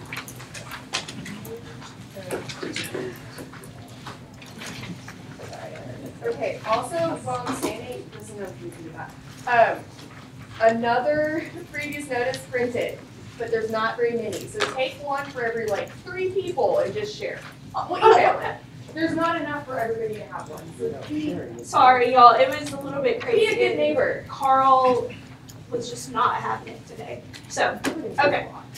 It has been moved and seconded that the UCA SGA adopt the resolution titled the Big Event Resolution. Discussion on the motion. Vice President Riggins. Cool, I'm going to read it. Everybody has it. Whereas the Big Event has become a thriving, successful subsidiary of the Student Government Association, whereas the organization has developed a successful annual tradition of students serving the UCA community, and Whereas the organization was established as a registered student organization in November of 2017 and has adequate support from the administration of the University of Central Arkansas, as well as from the Conway community, therefore be it resolved, the Student Government Association of the University of Central Arkansas fully supports and recognizes the contribution the Big Event makes to the University of Central Arkansas campus and believes it has become a structurally sound program that can operate as a registered student organization separate from the Student Government Association. Okay, so this is just kind of our way of saying goodbye, Big Events. They've been doing their own thing for a little bit, but like a brief history, it started, Big Event started in our SGA. You will notice in front of you there is a previous notice to get rid of the Big Event bylaw. We've talked about doing this in the past, we just haven't completely done it. When we removed the ideal bylaw, we passed a resolution in support of this group becoming its own thing. So I thought we should do the same thing for Big Events. We love it in the same way. For clarity, I have had this looked over by the Big Event director, Haley Hart, and she is in support of this resolution and is happy with how it looks. I have a quick thing. I know the advisors have a copy back here that says April 9th instead of April 2nd, but if there are no objections, we'll change that to anyone's on there. Yeah, it was presented today. Okay, any other discussion on the motion? Senator Miller? I just have a friendly amendment. In the resolved clause, it says, sorry, it's the third line, but there doesn't need to be another S after the University of Central Arkansas, after the apostrophe. Any objections to this friendly amendment? Okay. Senator Sierra? Help really limited to. I just kind of feel that's successful on both, whereas sound like redundant. So change successful to flourishing, or another synonym. It's the first whereas and the second, like, Oh, okay. So what are you, Flourishing instead of, flourishing yeah. instead of both? No, one, just The one. first one, okay. Are there any objections to changing successful to flourishing in the first whereas clause? No, okay, great. Yes, I checked. It's Yeah. redundant. Yes. Okay. Yeah, if I could make a friendly, just remove successful in the first clause, so where it just reads, has become a thriving subsidiary of the Student Government Association. Are there any objections to removing successful in the first whereas clause? And Okay. a comma. And the comma after thriving? Okay. All right, awesome. Thank you. Any other discussion on the motion? No? Okay. It has been moved and seconded that the UCA SGA adopt the resolution titled the Big Event Resolution. Roll call vote. Abbott? Yes. Askew? Address? Foley? Yes. Barnes? Yes. Berkla? Yes. Burton? Yes. Hale? Yes. Clark? Yes. DePersia? Edgar Lucero? Yes. Gilbert? Yes. Gomez? Yep. Gomez? Yes. Greider? Yes. Hall? Yes. Hawkins? Yes. Johnson? Yes. Kilgore? Yes. Walking? Yes. Rivera? Yes. Mason? Yes. Marbley? I vote yes. McGarity? Yes. Miller? Yes. Morrison? Yes. Asile? Yes. Bath? Ramirez? Yes. Riggins? Yes. Sanders? Sebastian? Yes. Sierra? Yes. Slazer? Yes. Stock? Yes. Tarka? Yes. Teeter? Yes. Vic? Yes. Weitzman? Yes. Whitby? Yes. Willie?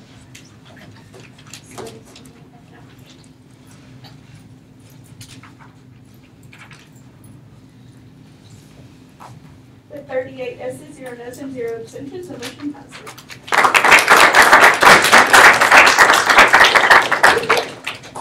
Okay. Senator Burton. I move that the UCA SGA ratify the previously presented report entitled the Student Fee Advisory Committee Report Spring 2018. Second. You just jumped out of your seat.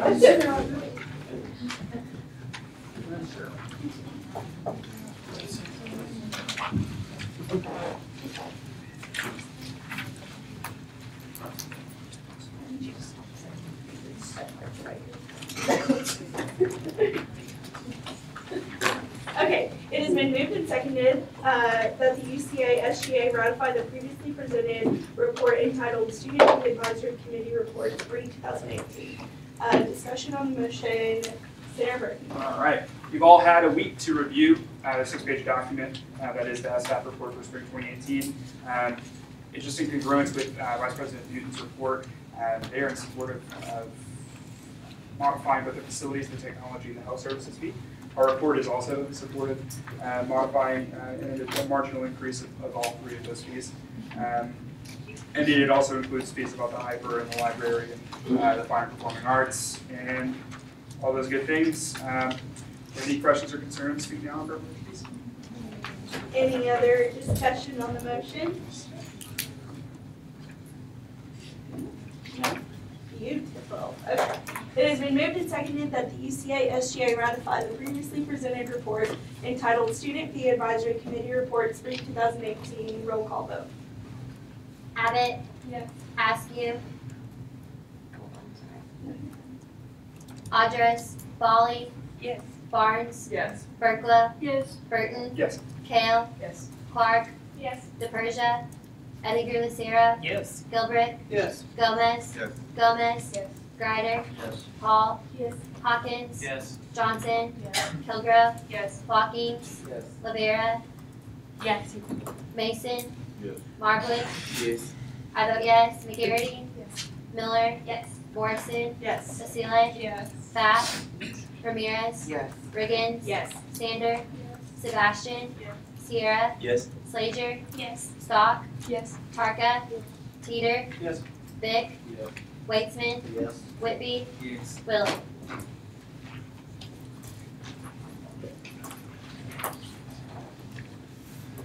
With 38 yeses, 0 noes, and 0 abstentions, the motion passes.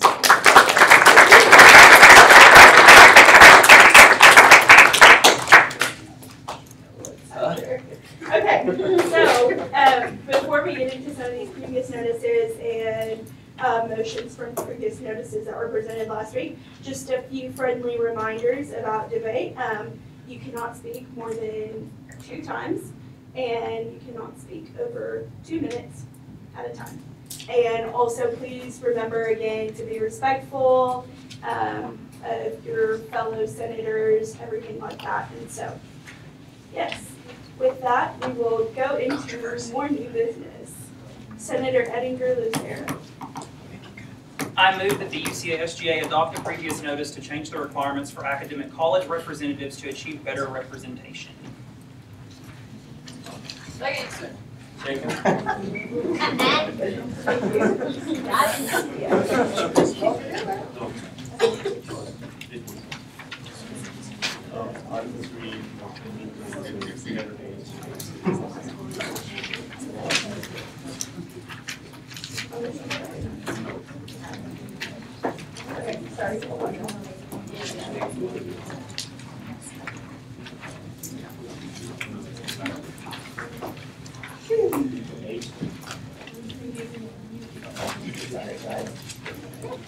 So it is not an easy.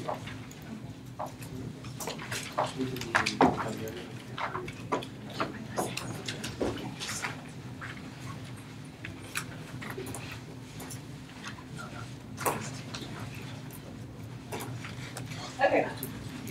It has been moved and seconded that the UCA SGA adopt the previous notice to change the requirements for academic college representatives to achieve better representation. And for those of you following along, it is the Constitution change, Article 3, Section 1, letter H, page 2. Discussion on the motion. Senator Edgar. So the objective of this constitutional amendment is to achieve better representation as far as academic college representatives are concerned. The change in language is to require those students wishing to be candidates for an academic college and serve as the representative on SGA that they have a minimum number of hours within their academic college. This is to prevent students maybe that are completely unsure of what they want to major in and leaving a constituency base of the student government vacant. It is very crucial and very important that all of our constituency bases are represented in an adequate manner. And if we have student representatives for the academic colleges that are not representing those constituency groups, and we have vacancies on Senate, those are voices and voting blocks of students that aren't heard. And that hinders our ability to put all students first. So there is a 12-hour minimum requirement in this amendment. However, this is not in any way designed to deter a freshman student from serving as an academic college representative. That's why there is language in this amendment as well that if you provide a letter of recommendation, if you don't meet the minimum hour requirement within the academic college, just to clarify any confusion that may have arisen from that. Any other discussion on the motion? Any confusion of Sarah Barnes? I just want to say I stand in support of this because I think this is a very forward thing for us to do progressively for the academic college, because I always had wonders about what we were doing to determine like who should be on and everything like that, so I think this is wonderful. Sarah Gomez, question? Yes. Can upperclassmen use a letter of recommendation too if they don't meet the 12-hour requirement? Yes, so this is very ambiguous for that purpose. It is not in any way to target freshmen in one aspect of the Constitution and upperclassmen in another aspect. So if you are a junior and you may not meet those 12-hour minimum requirements in the academic college for any reason, then yes, it is just as sufficient for you to also get a letter of recommendation. Good question. Good question. Any other discussion on the motion or questions? Yes, questions or answers? Okay, I also rise in support of this, and I wanted to add another bit of clarification for it. So we're only adding the stipulation for academic college representatives to have a letter of recommendation from a faculty member because they're the only ones who are like required by their committee to meet with faculty members. So like a junior class representative doesn't have to meet with junior class faculty because it doesn't exist. Does that make sense? That's why it's only applicable for these representatives. Awesome. Any other discussion? Yes, Senator Teeter. Will this affect the appointment process? Like if someone is appointed to that position, let's say it's empty, you're appointed to that letter of recommendation? Yes. So to answer your question, yes, it will just change the appointment process in that they'll still be required to meet those constitutional requirements. Good question. Okay. Any other questions, comments, concerns? Okay. It has been moved and seconded that the UCA SGA adopt the previous notice to change the requirements for academic college representatives to achieve better representation. Roll call vote. Abbott? Yes. Askew? Address? Bally? Yes. Barnes? Yes. Berkla? Yes. Burton? Yes. Kale? Yes. Clark? Yes. DePersia? Eddie Lucera? Yes. Gilbert? Yes. Gomez? Yes. Gomez? Yes. Greider? Yes. Hall? Yes. Hawkins? Yes. Johnson? Yes.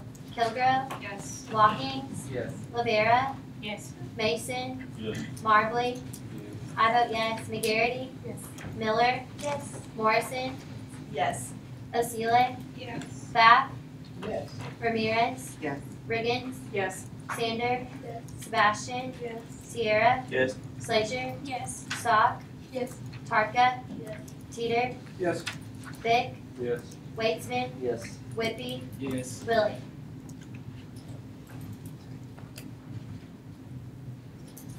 Okay. With 38 yeses, 0 noes, and 0 abstentions, the motion passes.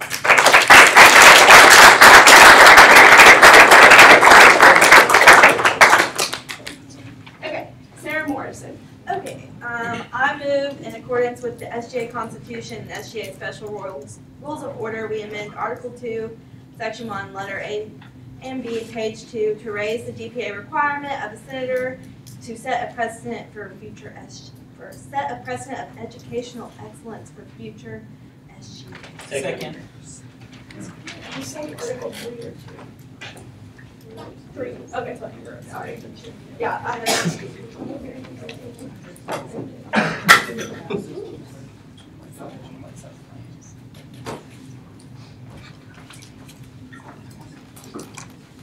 Okay.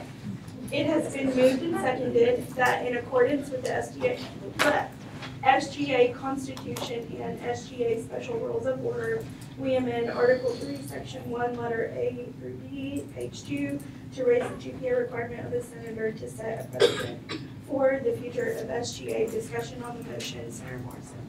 We just really, our committee talked about it, and we think our GPA is a little low for the amount of work we require senators to do. We think it should just be a little bit higher because grades come first, and we want to all make sure that we're taking care of this in the classroom before we donate so much of our hours to SGA. Also, we meet with a lot of important people, and so we want to make sure we're representing students well. Discussion on the motion. Senator Edgar Lucero. I'm going to rise in full support of this. I think the mission of SGA is students first, and that translates to us, obviously, the work we do in putting students first, but also recognizing that we are students first. We're here to get an education, and we're here to better educate ourselves and leave this institution with a degree. And I think as representatives of the student government, we should hold ourselves to a higher standard, and I do not believe that raising the minimum GPA requirement to be on Senate to a 2.75 is in any way impossible. Vice President Reagan. I'd like to make a friendly amendment so that it will read 2.750. 2.750. Okay. Yes. Are there any objections? Okay. Senator Teeter. I rise in opposition to this amendment because I talked to the Student Life Office on Thursday, and they stated that there is no minimum requirement required from an RSO unless it is set forth by the RSO. So this is not something that's set by the university. All the university requires is that the member is a member in good standing. And that means they need to have at least a 2.0 as a member in good standing. Or as far as I'm understanding, if I'm correct. And being an officer, also in the handbook, it says you have to have 2.0. So I feel that this amendment is unnecessary, and see how it goes. Thank you. Senator Sierra. I raise in opposition of the amendment. I feel that SGA is a place for representativeness, and I feel by raising it, it will be harder for students to be here and raise, their voices and debate about also the things that we do here. So I feel by doing this, we are helping our students. Okay. Senator Williamson. I rise in opposition against this, but both the previous senators said everything I wanted to say, so I'm not going to repeat. Burton. Senator Burton. Yeah. So thank you, Senators, here for your insight. That is true. I'm assuming I'm going to trust your word that it is a minimum of 2.0 GPA requirement. However, let's consider some of the larger networks of RSOs on campus. So say the Greek community has a minimum GPA requirement of 2.5. Not to say that those RSOs are in any way different, but as a member of the student government, I would hope that we are all as dedicated to our academics as we are as our service here. And that should be reflected in our performance academically at this university institution. So 2.75 is not too high of a standard for our organization. As leaders on our campus, as representatives of constituencies on our campus, we should be able to make a 2.75. And that's not harsh. I just think that's just what we should strive to do as a group of students that lead other students. So that's where my support lies. Senator Clark. I rise in support of this because as an organization, we hold ourselves to a higher standard than a lot of other RSOs here on campus. Other RSOs are wonderful, they do amazing things, but as a student government association, we hold ourselves to much higher standards, and I think it kind of goes along with that we would hold ourselves to maybe a higher GPA standard than some of the other organizations here on campus. And just from a graduate representative standpoint, I mean, if any of you guys are planning on applying to graduate programs, you have to have a very high competitive, GPA to be competitive with other people applying. And so I think it only makes sense that we raise it because, like Senator Burton mentioned, it's not unachievable. 2.75 is not, a hard GPA if you're putting in the work and you're putting in the effort. So, I'm rising support. Senator Ramirez. I rise in opposition of this amendment because one of the missions for SGA is to have the participants feel like they're included, not excluded. By putting this type of legislation on this, people are gonna feel excluded from the organization and we can't participate. So I believe that 2.5 is reasonable to have. Senator Gilbert. In the effort of full disclosure, currently there are 3 senators on here who do have a 2.5 or 2.5. That's not relevant. What I'm saying is, if we vote yes on this, that will not That's not- remove them for this semester. That's what I was trying to get at. But it's still not relevant. Okay. Is The there anything else that you have Yes. besides that? Yes, I did contact other universities to find out what their GPA requirements were for their student government. And overall, most of the universities do have it at 2.5. There was one university that I did find that did have it at 2.75. But most of them in Arkansas, aside from, there was only Okay, one sorry, other. point of information, I don't think that this is relevant to our university. Okay. So, yes, sorry. Senator Osley. I rise in opposition because I feel like 2.5 is a good enough standard for SGA, and I've also been around a lot of, like in my department, I'm a chemistry student, and I've been around a lot of hardworking students that have a 2.5 or below. I don't think we should place that as standard for SGA. Senator Scott. I also rise in opposition. I did look up in the handbook to see like the GPA requirements and stuff. My first opposition was in the fact that it was with the reason for the amendment, excuse me, was to be concurrent with UCA rules and regulations. And so once I found that that was not the case, that was my first opposition. But then also continuing on that, like the minimum that I could find in the handbook was a 2 point. And so we are already above that standard in the fact that we're at a 2.5. And as being a leader in other organizations where I've had to turn down students because of a GPA that's already at a 2.5, it's really hard because I know those students are really hardworking. And so I think that this is already above that 2 point standard. And so I think a 2.75 is just a little bit too high on, like, I believe academics certainly come first, and I really like push for academics, but I believe that we are above that standard, that 2 point standard. And so a 2.5 is kind of the sweet spot because I've been a part of organizations who have to turn down students for not even reaching that. So for that reason, I stand in opposition to this. Okay, we have a point of information. Yeah, point of information, can someone on the Internal Affairs Committee tell me exactly where they found the part that said that that by raising this would then align with the UCA rules and regulations? Can someone please tell me where they found that and why that was the reason? Someone on our committee reported that information to us as a fact. Okay, so, sorry. Yes. Yeah, so but it's wrong, like the fact is wrong, we had this information. So it is, and I don't know this, but is there anybody here that knows what to do in a situation where the rationale behind a motion has now been proven to be false? Senator Stock. I believe that whenever she presented this and her reasoning in the motion, it reads different than how it's presented on the previous notice. Am I correct in that? Yes. Yes. They fixed it in the motion itself, but not on the previous notice. Okay. So. But yeah, Yes. I'm sorry, I'm No. and this is out of my own ignorance. Are we not debating the previous notice? I understand the motion was made, but I can say anything I want in the motion. We're still debating the previous notice. And the previous notice states to raise the GPA requirement of a senator to be concurrent with UCA rules and regulations, which is, we've now discussed, and that is the stated reason for the amendment. We've now proven that that's false.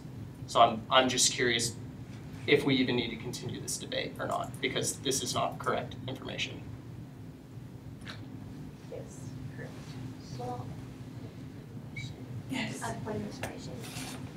Are we, when we're debating a previous notice, are we debating the reason or are we debating the changes made inside of the previous notice? From what I've understood, you can have anything written in that reason.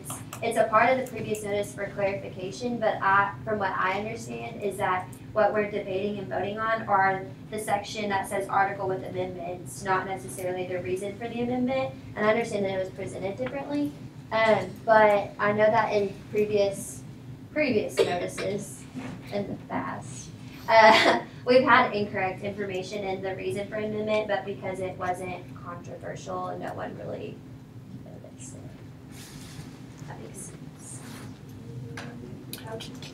sense. Can we recess? Yes, we will recess for a few minutes.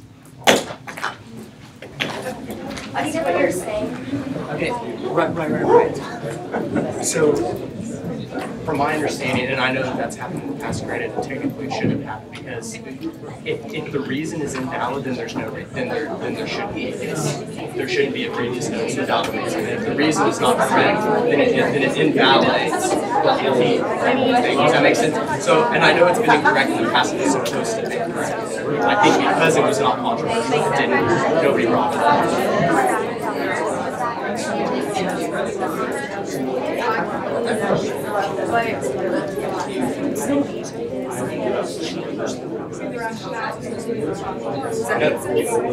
She can represent food service next week.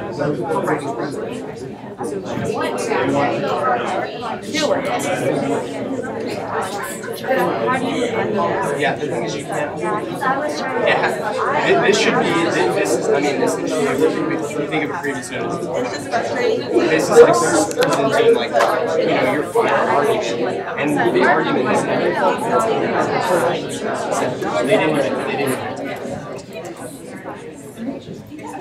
I don't also like when we're talking about that, like it just. But I'm not as solid because this was not originally that changed and then that added like some and then that wasn't even verified. Does that make sense? Yeah, I saw that. I don't make some small noises and then it stopped. And it could go on to finish business six. I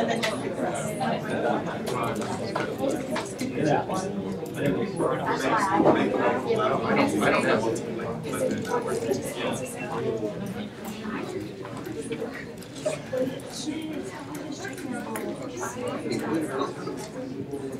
Okay, so you know the one we used to pass.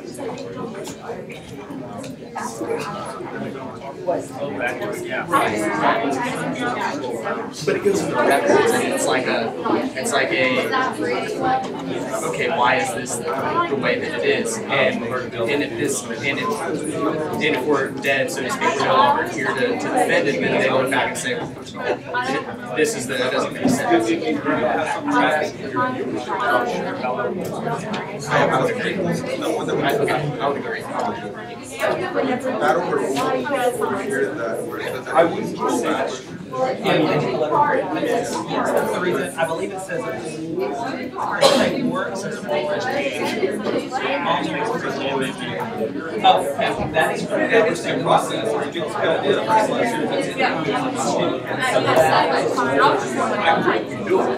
That is something completely that one. That's just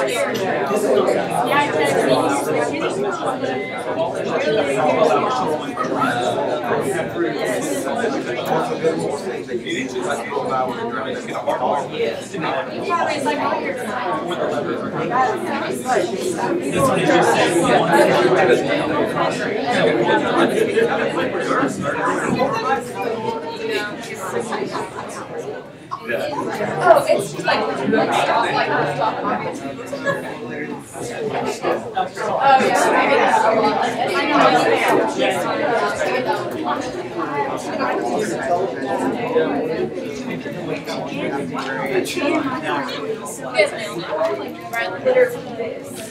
yeah.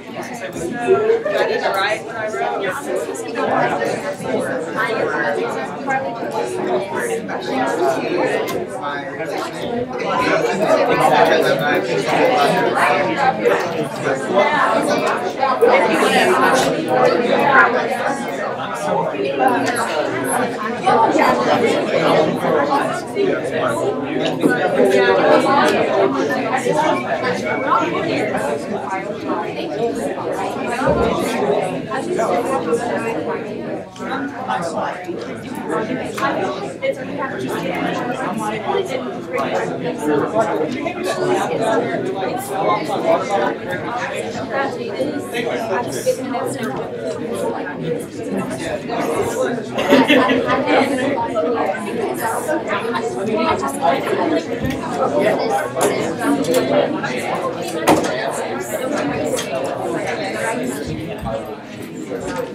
Are you gonna do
Oh, no problem. Oh my gosh, you're serious.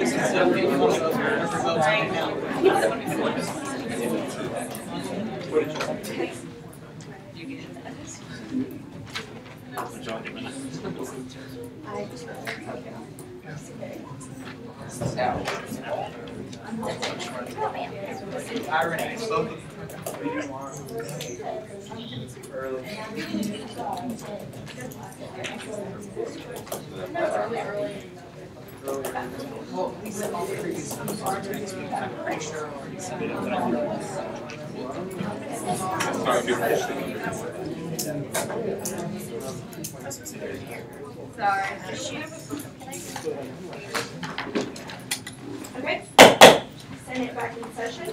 Okay, we will resume discussion on the motion. Sarah Morrison. Okay, I move that we amend the reasoning on the previous notice to read to set a precedent for academic excellence on SGA. Second. You can just put it.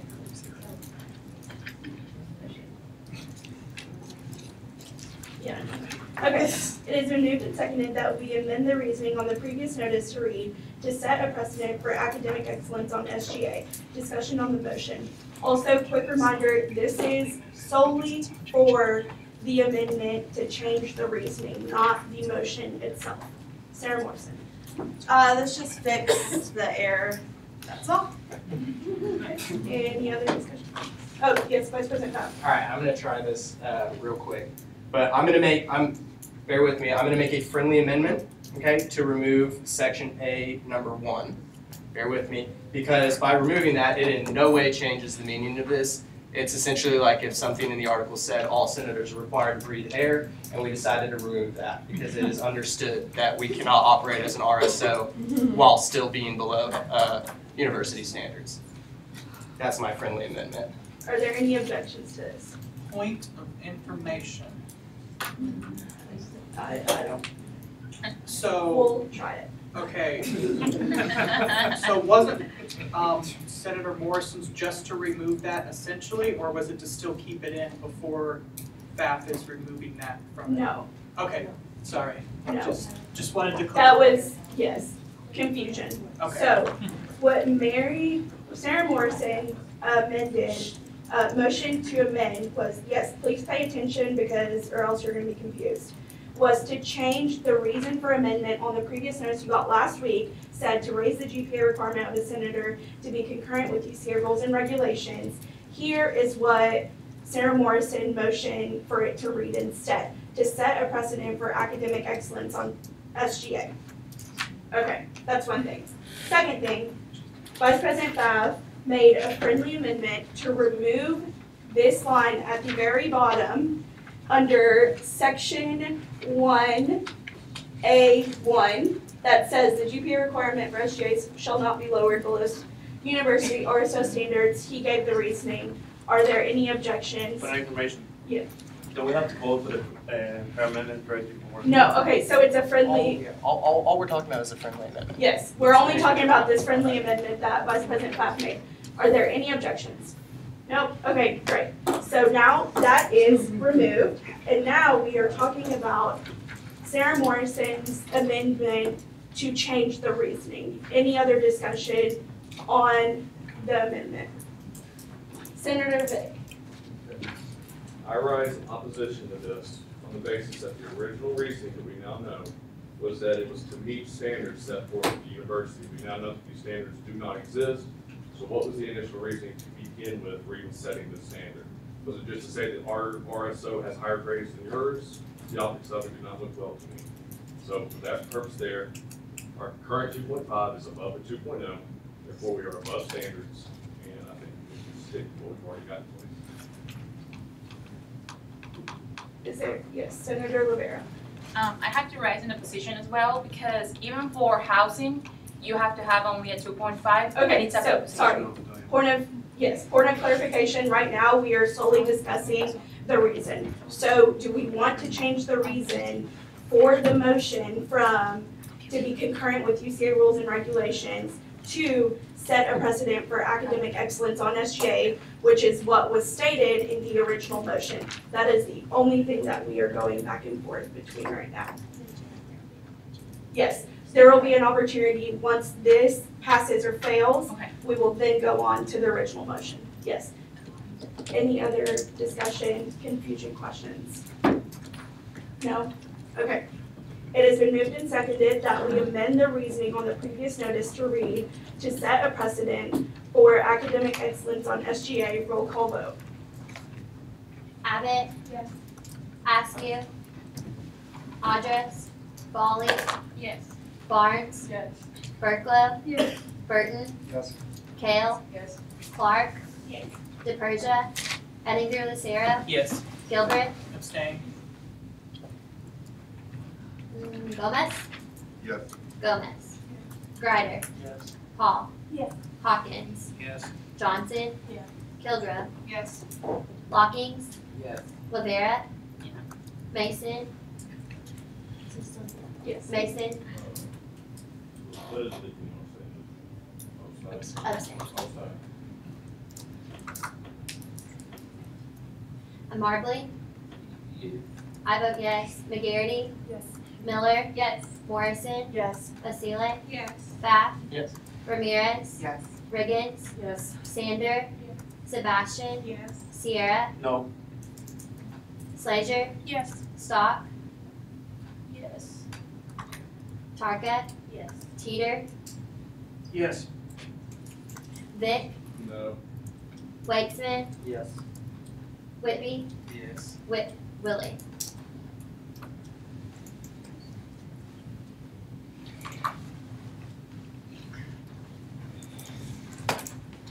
Okay, with 34 yeses, 2 noes, and 2 abstentions, the amendment to the motion passes. So, here's what that just did. The reasoning now reads to raise the GPA requirement of a senator to set a precedent for the academic excellence on SGA. That is what the original motion now states. Now, we are on discussion on whether we want the motion to pass or not. So we will resume discussion in the order that Vice President Riggins has over here. Senator Hawkins. And if you had your hand up before but don't want to speak anymore, that's okay. All right. Hawkins. Senator Miller. I would like to have some support in this motion. In my opinion, I feel that if you feel that by passing this, one of your constituents' voices would be excluded or that they wouldn't be heard, I feel like that should be ever more encouraging to you as a senator to seek that constituent's voice. That is what we do as senators. It is our commitment. That is why we are on SGA. And if you feel that passing this would in some way exclude anyone in our community from being able to voice their concern, I feel like that is your job as your senator to go and seek everyone's voice that you possibly can. Thank you. Senator Watkins. I also rise in support just because if you've all been on degree works and you can calculate your GPA with your grades based on your hours and such. So if you to have below a 2.75, that's primarily you're on the basis of C's, possibly and B's, maybe D's. And we as a Senate, as student leaders, we shouldn't want someone who is close and not doing well in academics to be forced to pick up this time commitment as a senator, because we do in fact have a lot of time commitment. This is almost like a 3-hour course because we put so much into SGA. And I think as student representatives, we should, like the motion says, project excellence, and we aren't really excluding anybody because as representatives, we reach out and we get all of our constituents. We don't ask our constituents what their GPA is before we ask their opinion. We just ask about all their opinions, and we as leaders represent our entire student body. We're just holding us as leaders to a higher standard, and I think that's why we should pass it. Senator Hall. Okay. Senator Rivera. Oh, okay, so I was saying before I get confused. No, you're fine. Sorry. Okay, I have to rise in opposition just because even housing, just to work for housing and another student workers is 2.5, and it's a paid job. Here we don't get paid, and we're still here working and doing everything, and we're here to help. Even though if you have those 3 people that has that GPA, they're here to help everybody and to voice whoever doesn't want to apply. We're here. It's not just because people that has D's or they have life, they have stuff happening. It's not. It doesn't have to be a reason. Okay. Senator Teeter. This is your final time. Okay. Once again, we are all volunteers. Some of us were elected, some of us were appointed, but it is my personal belief that we have the ability to take care of our own business.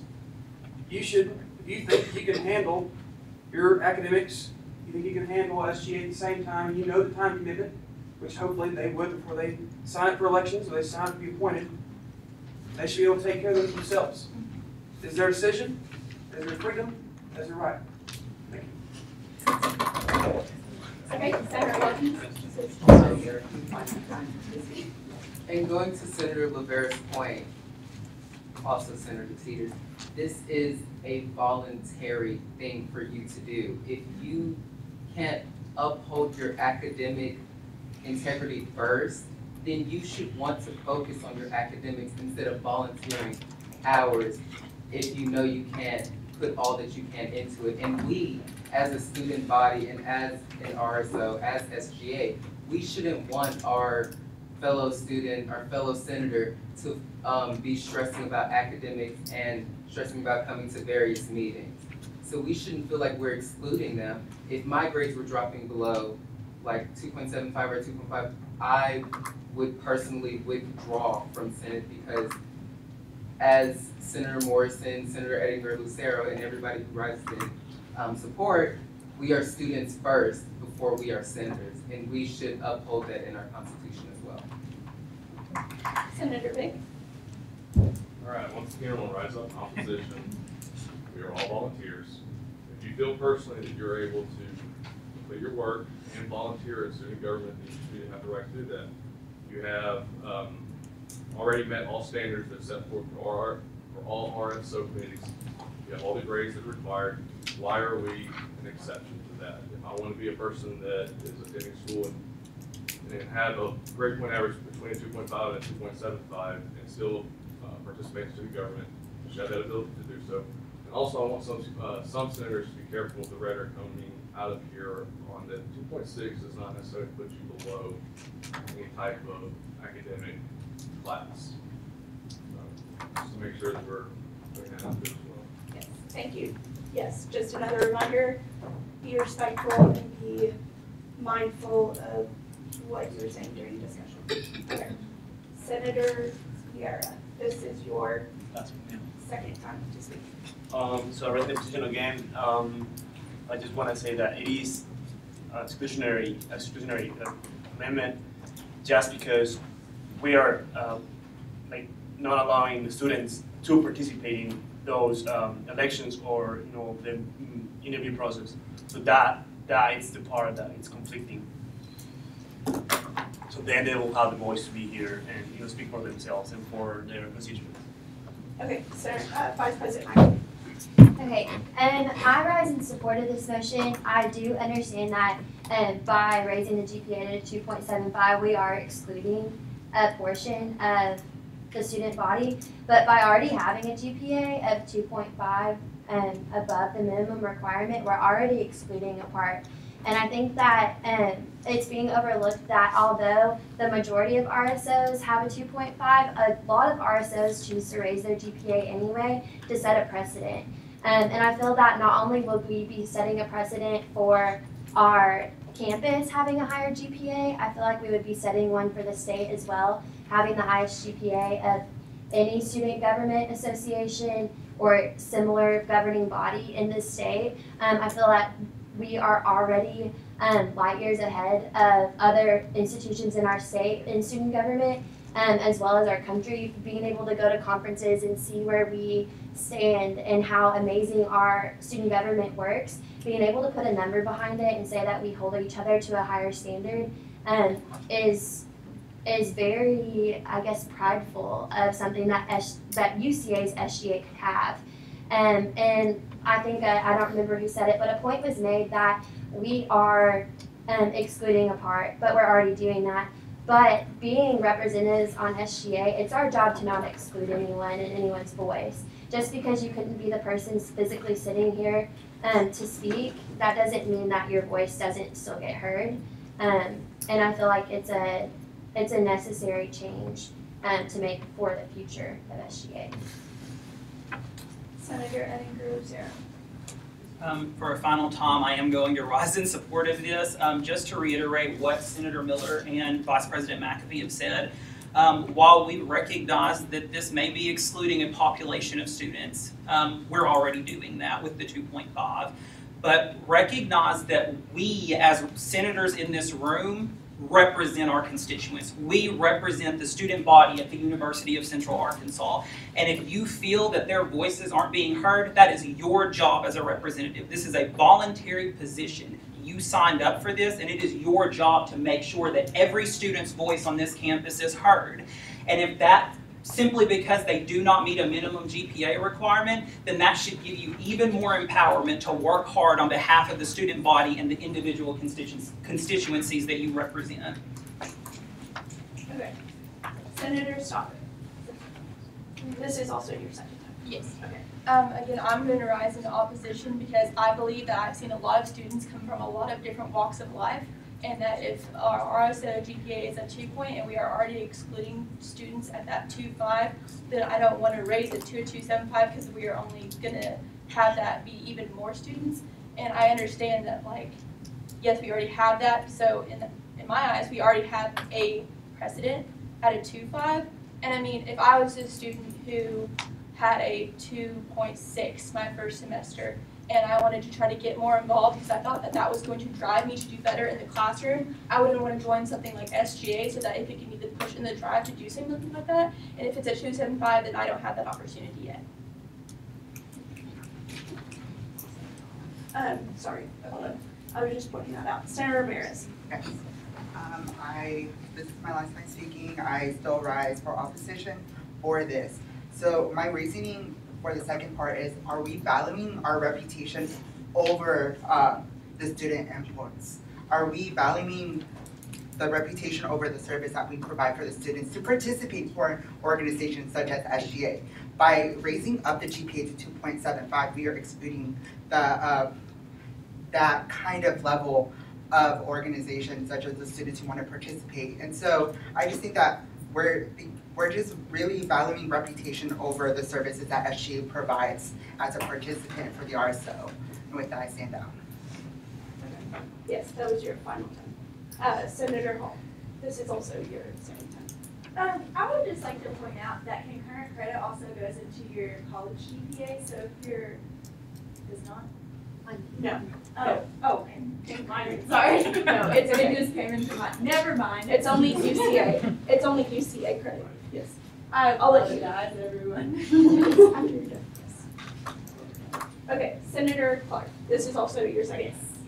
I think our reputation has a lot to do with it, because without our reputation, the things that we do in here wouldn't be credible, and students and faculty wouldn't really care much what we have to say if we didn't have such a great reputation on campus. And I think part of making that reputation better and improving it is raising the GPA just a little bit. So I think we should value our reputation. We should value, students' voices and students' opportunities to participate in SGA. But I think our reputation should be, one of the inclusive factors and one of the main reasons that we, consider something like this, because without our reputation, we wouldn't have much credibility.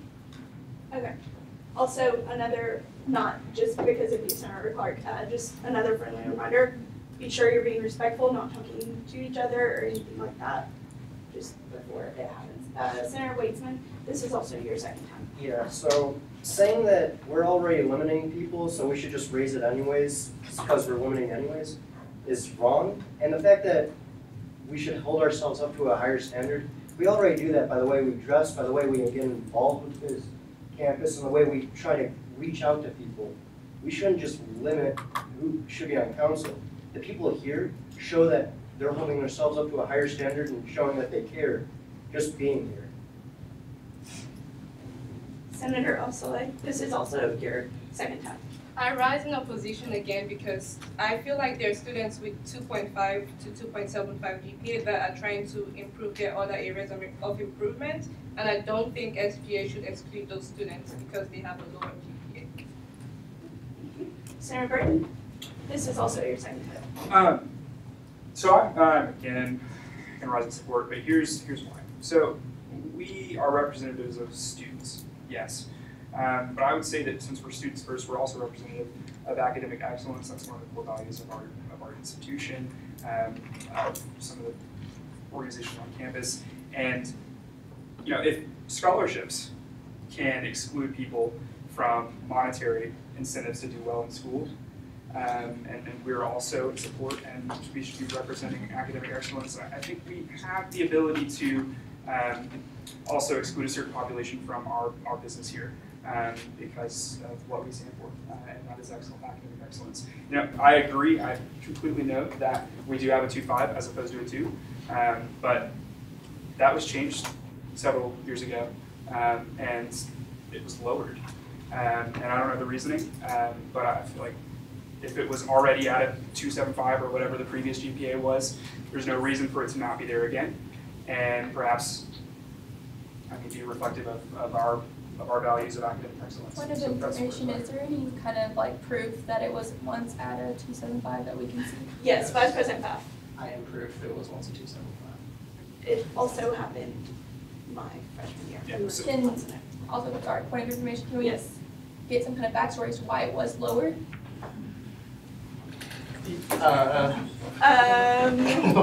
Senators wanted it lower. Yeah. Yeah.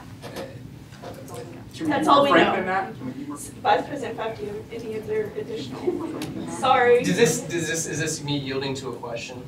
Yes, Yeah, if you want to yield to it. All right, so this is not me speaking. Great. No. So yeah, that was actually one of the things I had written down, was kind of the history of this, and from the top, as I understand, from the inception of SGA until 3 years ago, the GPA minimum requirement was a 2.75. That excluded no one. We had a flourishing SGA, and obviously we're here today, and there was not anybody that said, oh wow, I just feel really underrepresented because the minimum requirement is a 275. It was lowered to a 2.5 very heatedly. It was a conversation very similar to this. There was a lot of politics involved in that decision. And here we are today, and I think we're discussing valid points. The true reason for why it was lowered, again, there was not a solid verifiable reason for this is why it was lowered. Everybody, I think, has their opinions of why it was lowered. Again, like I said, there was some politics behind the decision and behind the rationale for why we think it originally was brought up. But Senate voted to pass it at 2.5, and now we're considering raising it back to its original standard. Senator Gilbert, this is your second time speaking. Regardless of whether this passes or fails, everyone in this room deserves to be here and does a great job with what they do representing students. Okay. Senator Hawkins, did you still want to speak? Yeah. So I'm going to rise in opposition. Here's why. So, just a personal story of my own. I was that freshman who was trying to fit in, who was trying to flourish at an institution that found it very difficult to manage a lot of things and find areas where I can be involved. And my GPA was 2.53 my first year. But I became part of SGA. My GPA jumped from 2.53 to 3.6 like within a year. So I do think getting people involved that do have lower GPAs definitely helps. But when we say that we represent students, we're not just talking about us being people in SGA that represent other students. We represent the students that are like on the verge that may not be with us next semester. We represent those students that are in the middle at that 2.5 mark that are trying to boost their GPAs up a little bit higher. And just in that threshold of 2.5 to 2.75, there's a lot of variation of a lot of different students on different levels. And when I looked at our core values, I didn't see anything about academic excellence. I only saw service, transparency, integrity, community, all things that focus on ways that we can help build and empower those students that are on our campus.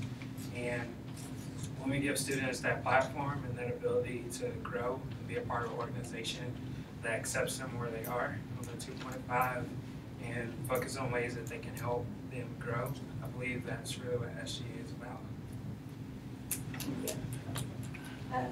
Is there any other discussion on the motion?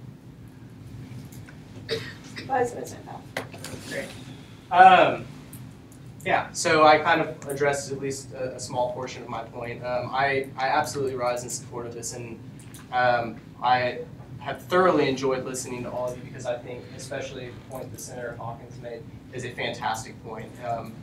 And I absolutely resonate with the fact that this organization does provide a platform for some students to excel.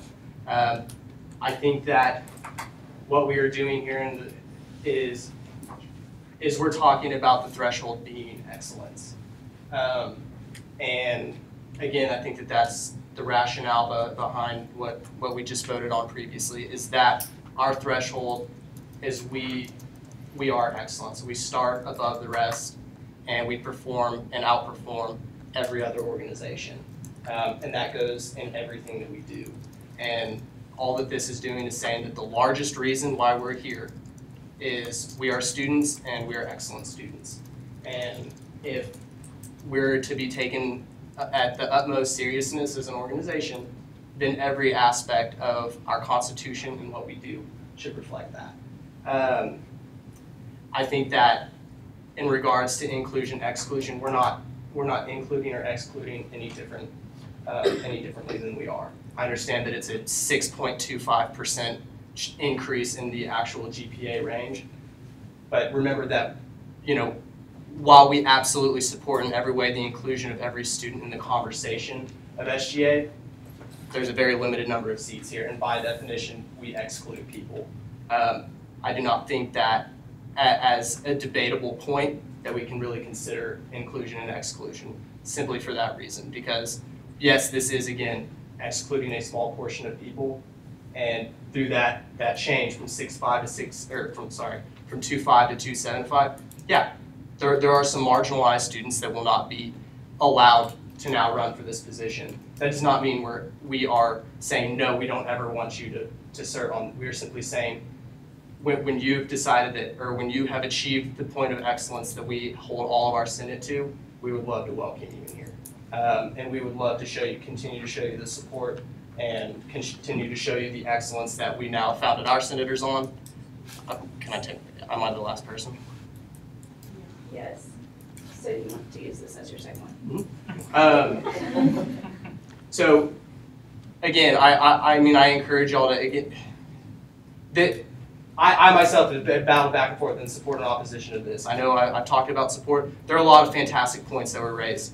I think that what we are talking about is setting the precedent as well as maintaining the precedent that was. For these last 3 years, it was lowered to a 2.5. Again, we don't know the full rationale, but for the other remaining years of this organization, it has been a 2.75, and that is part of the reason I fully believe that we are who we are, is because when you excel in the classroom, you can excel in real life. That's not to say that anybody that has lower than a 2.75 is going to excel. I think we all know outstanding cases of people who don't fit into that category.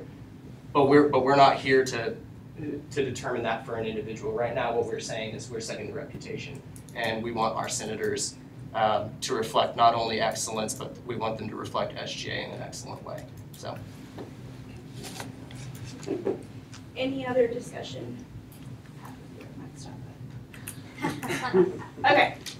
It has been moved and seconded that in accordance with the SGA Constitution, SGA Special Rules of Order, we amend Article 3, Section 1, letter A through B, page 2, to raise the GPA requirement of a senator to set a precedent for the future of SGA. Roll call vote. Abbott. Yes. Askew. Audrez. Bali. No. Barnes. Yes. Berklow. No. Burton. Yes. Kale. Yes. Clark. Yes.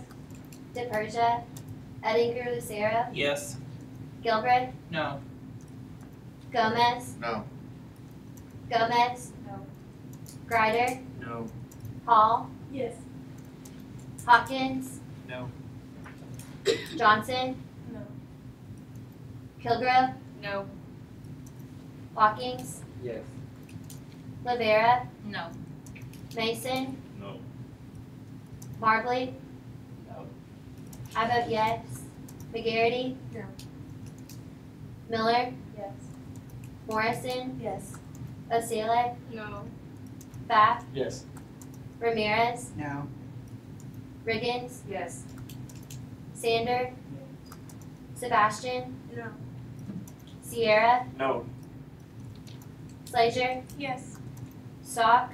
No. Tarka. Yes. Teeter. No. Vic. No. Weitzman. No. Whitby. No. Willie.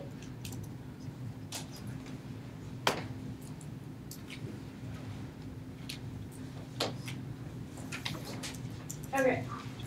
With 16 yeses, 22 noes, and 0 abstentions, the motion fails. Point of order, that was uncalled for.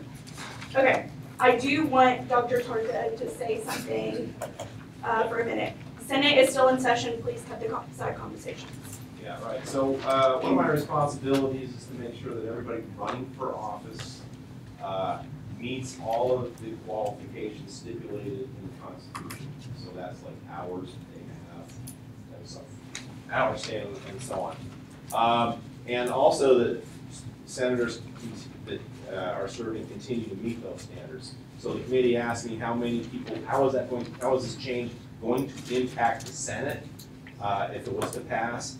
How many senators would that impact? And they were supplied with a number. And that's it.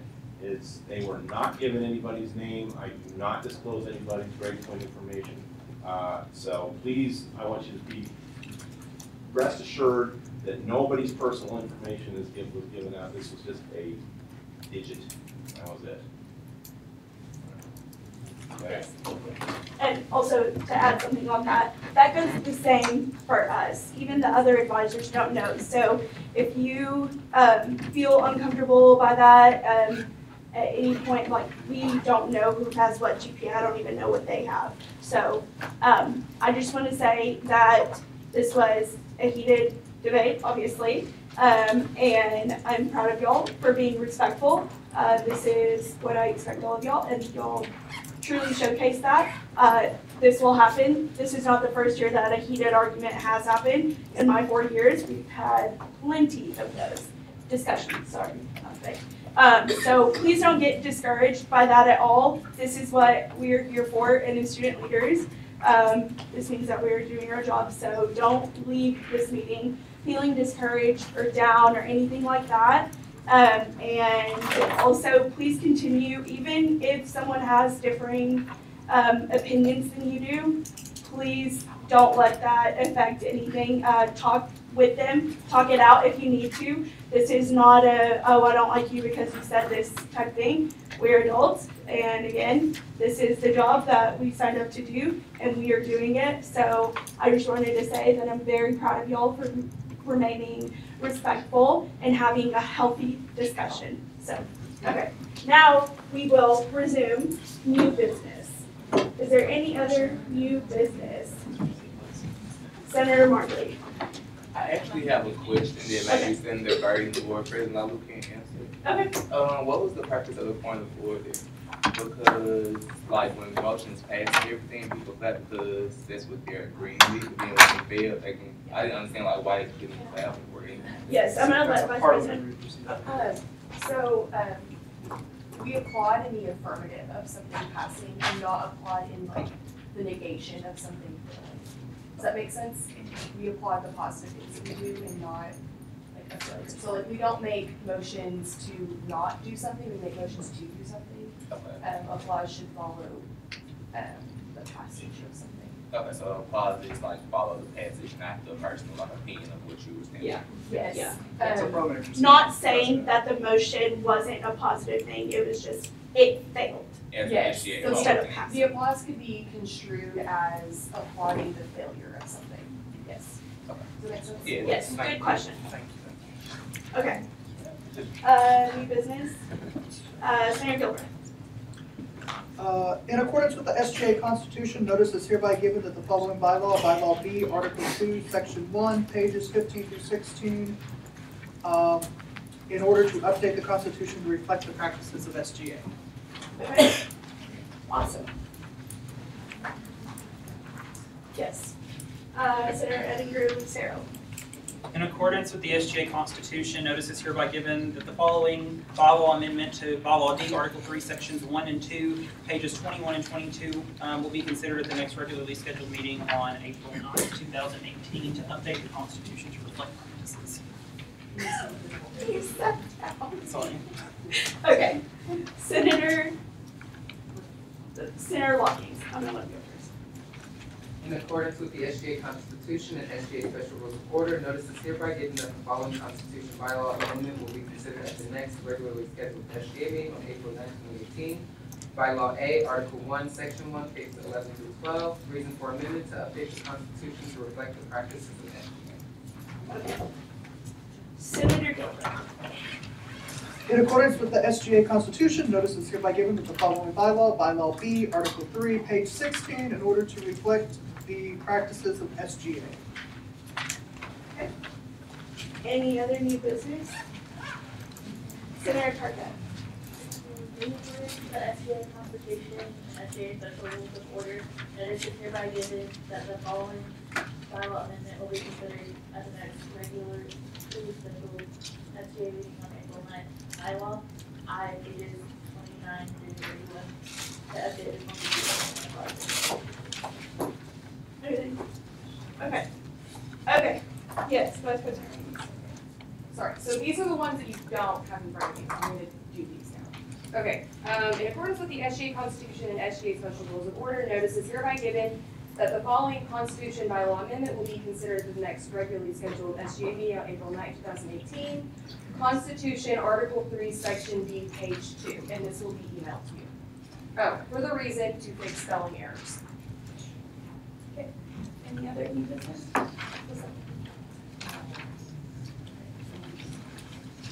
Vice President Reagan's back again. Hi, I'm back.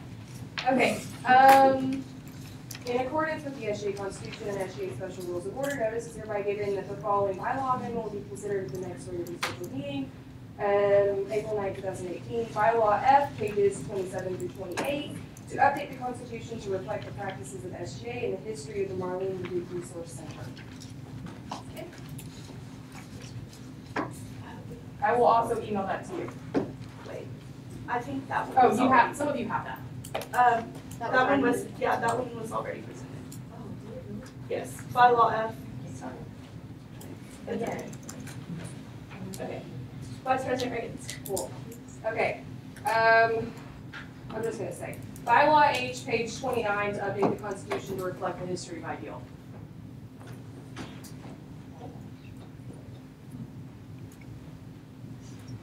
Vice President Reagan.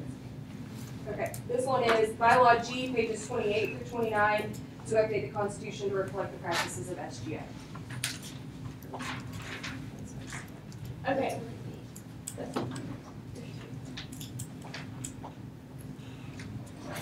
Okay, so just a little background behind this. Yes, these will be emailed. Again, Carl had a little problem, so we weren't able to get all of these printed.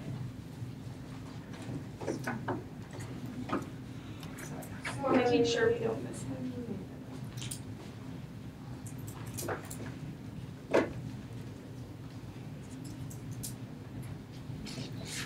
We do that, yes. Section 2. Okay, bylaw B, article 2, section 1I, pages 15 through 16, to update the Constitution to reflect the practices of SGA. I already did that one, just for There were point of 2 clarification. Yeah, I did both of the Bs because I had already had them written. Oh, so, but they're two separate previous They are notices. 2 separate previous notices. Okay, so they need to be presented as 2 separate things. I did, both of them, 2 separate times.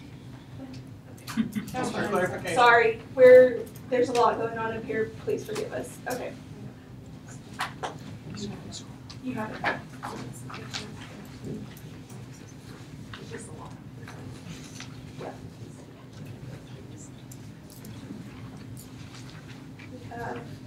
I, you have F, A, B, we have 1B. What was, okay. There's bylaw B, article 3, page 16, and bylaw B, article 2, section 1I, page 15 through 16. Okay, we have the 15 through 16. It may have been because we don't have a physical copy of it. Or I didn't. That was probably it. Okay, so there you go. That is 9 previous notices, people. Maybe one. Yes. Okay. This seems like a lot, and it is a lot. We usually don't have this many. You'll notice in a lot of the reasons that I gave and other senators, it is small things to update the Constitution so it matches what we're doing. So I see it as unlikely that we would have a lot of debate over small spelling issues and changing the Constitution to match what we're currently doing. But that in no way should discourage you from looking over the previous notices as they are sent to you, so you can make sure that it is in fact correct and that you agree with what the changes are, even though Internal Affairs and myself believe these changes to be somewhat small. That doesn't mean that they're insignificant. Okay. Yes. Also, something just quick. Again, that was a lot. But please make sure that you do your homework. The ones that you have in front of you, in addition to the ones that are going to be emailed tonight, it is your job to come prepared to the next Senate meeting. It will go a lot quicker if you will do your homework, answer any questions that you may have with either Vice President Reagan's or Internal Affairs, get your questions answered, get everything, all your ducks in a row, and be prepared. Again, it is going to be probably a longer Senate meeting, so food, water, whatever you need to do it beforehand because we expect you to stay here for the full time. So, okay, now Any other new business? No, I don't. Okay. Yeah. Announcements. Senator Miller. Hey everybody, just a friendly reminder to send me your facts for Get to Know Your Senator campaign. Please do that.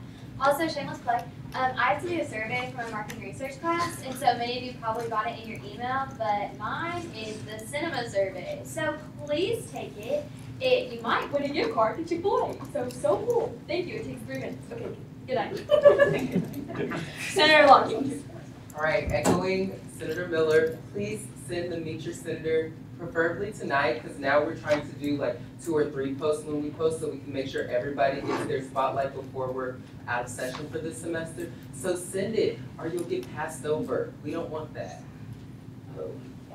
Okay, Senator Barnes. On an altogether lighter note, the bunnies that are the public art project that I talked about maybe like twice or something, the public art committee fully supports from student Sylvia Harden. She's a great gal. I love her. I see her on campus and I say hello. I've been in contact with her. She's going to send us pictures of the bunnies. They're ready on Thursday. She's sending us pictures. I'm going to send them to Vice President McAfee, and we're going to try to get hopefully some posts out maybe. I don't know. But yeah, the bunnies are here. So go reflect on your interaction with nature and how you feel about animal rights, perhaps, and just like things that pertain to such art exhibits as this. Thank you. Senator Gilbert.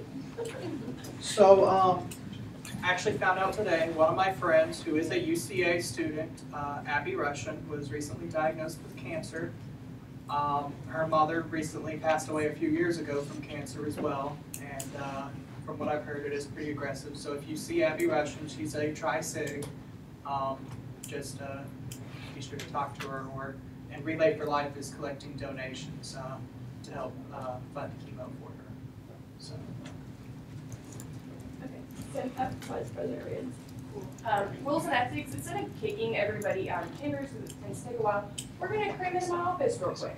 And because we have one thing going on. So when you're done, please come to my office. Everybody else do whatever you do. Any other, whoa, I'm not done yet. Any other announcements? Is your hand up?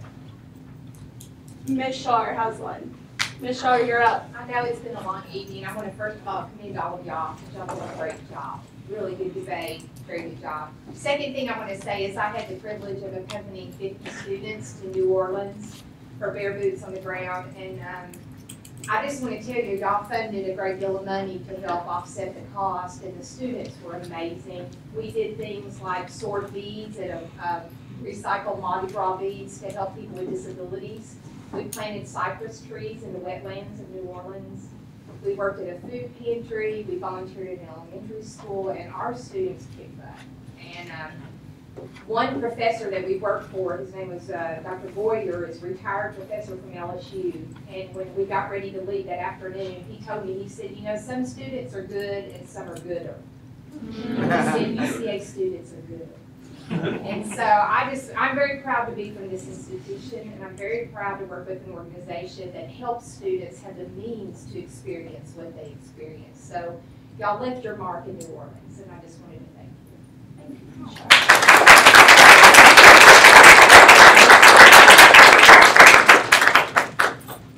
you. Any others? I'll do it. Yes, sir. So it was Maria Gomez's birthday today. Yo!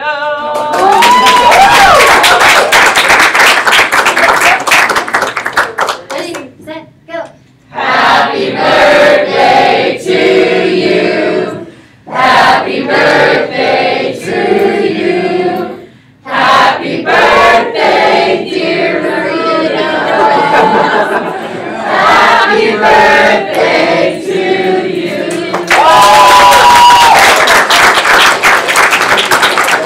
How old are you? 20.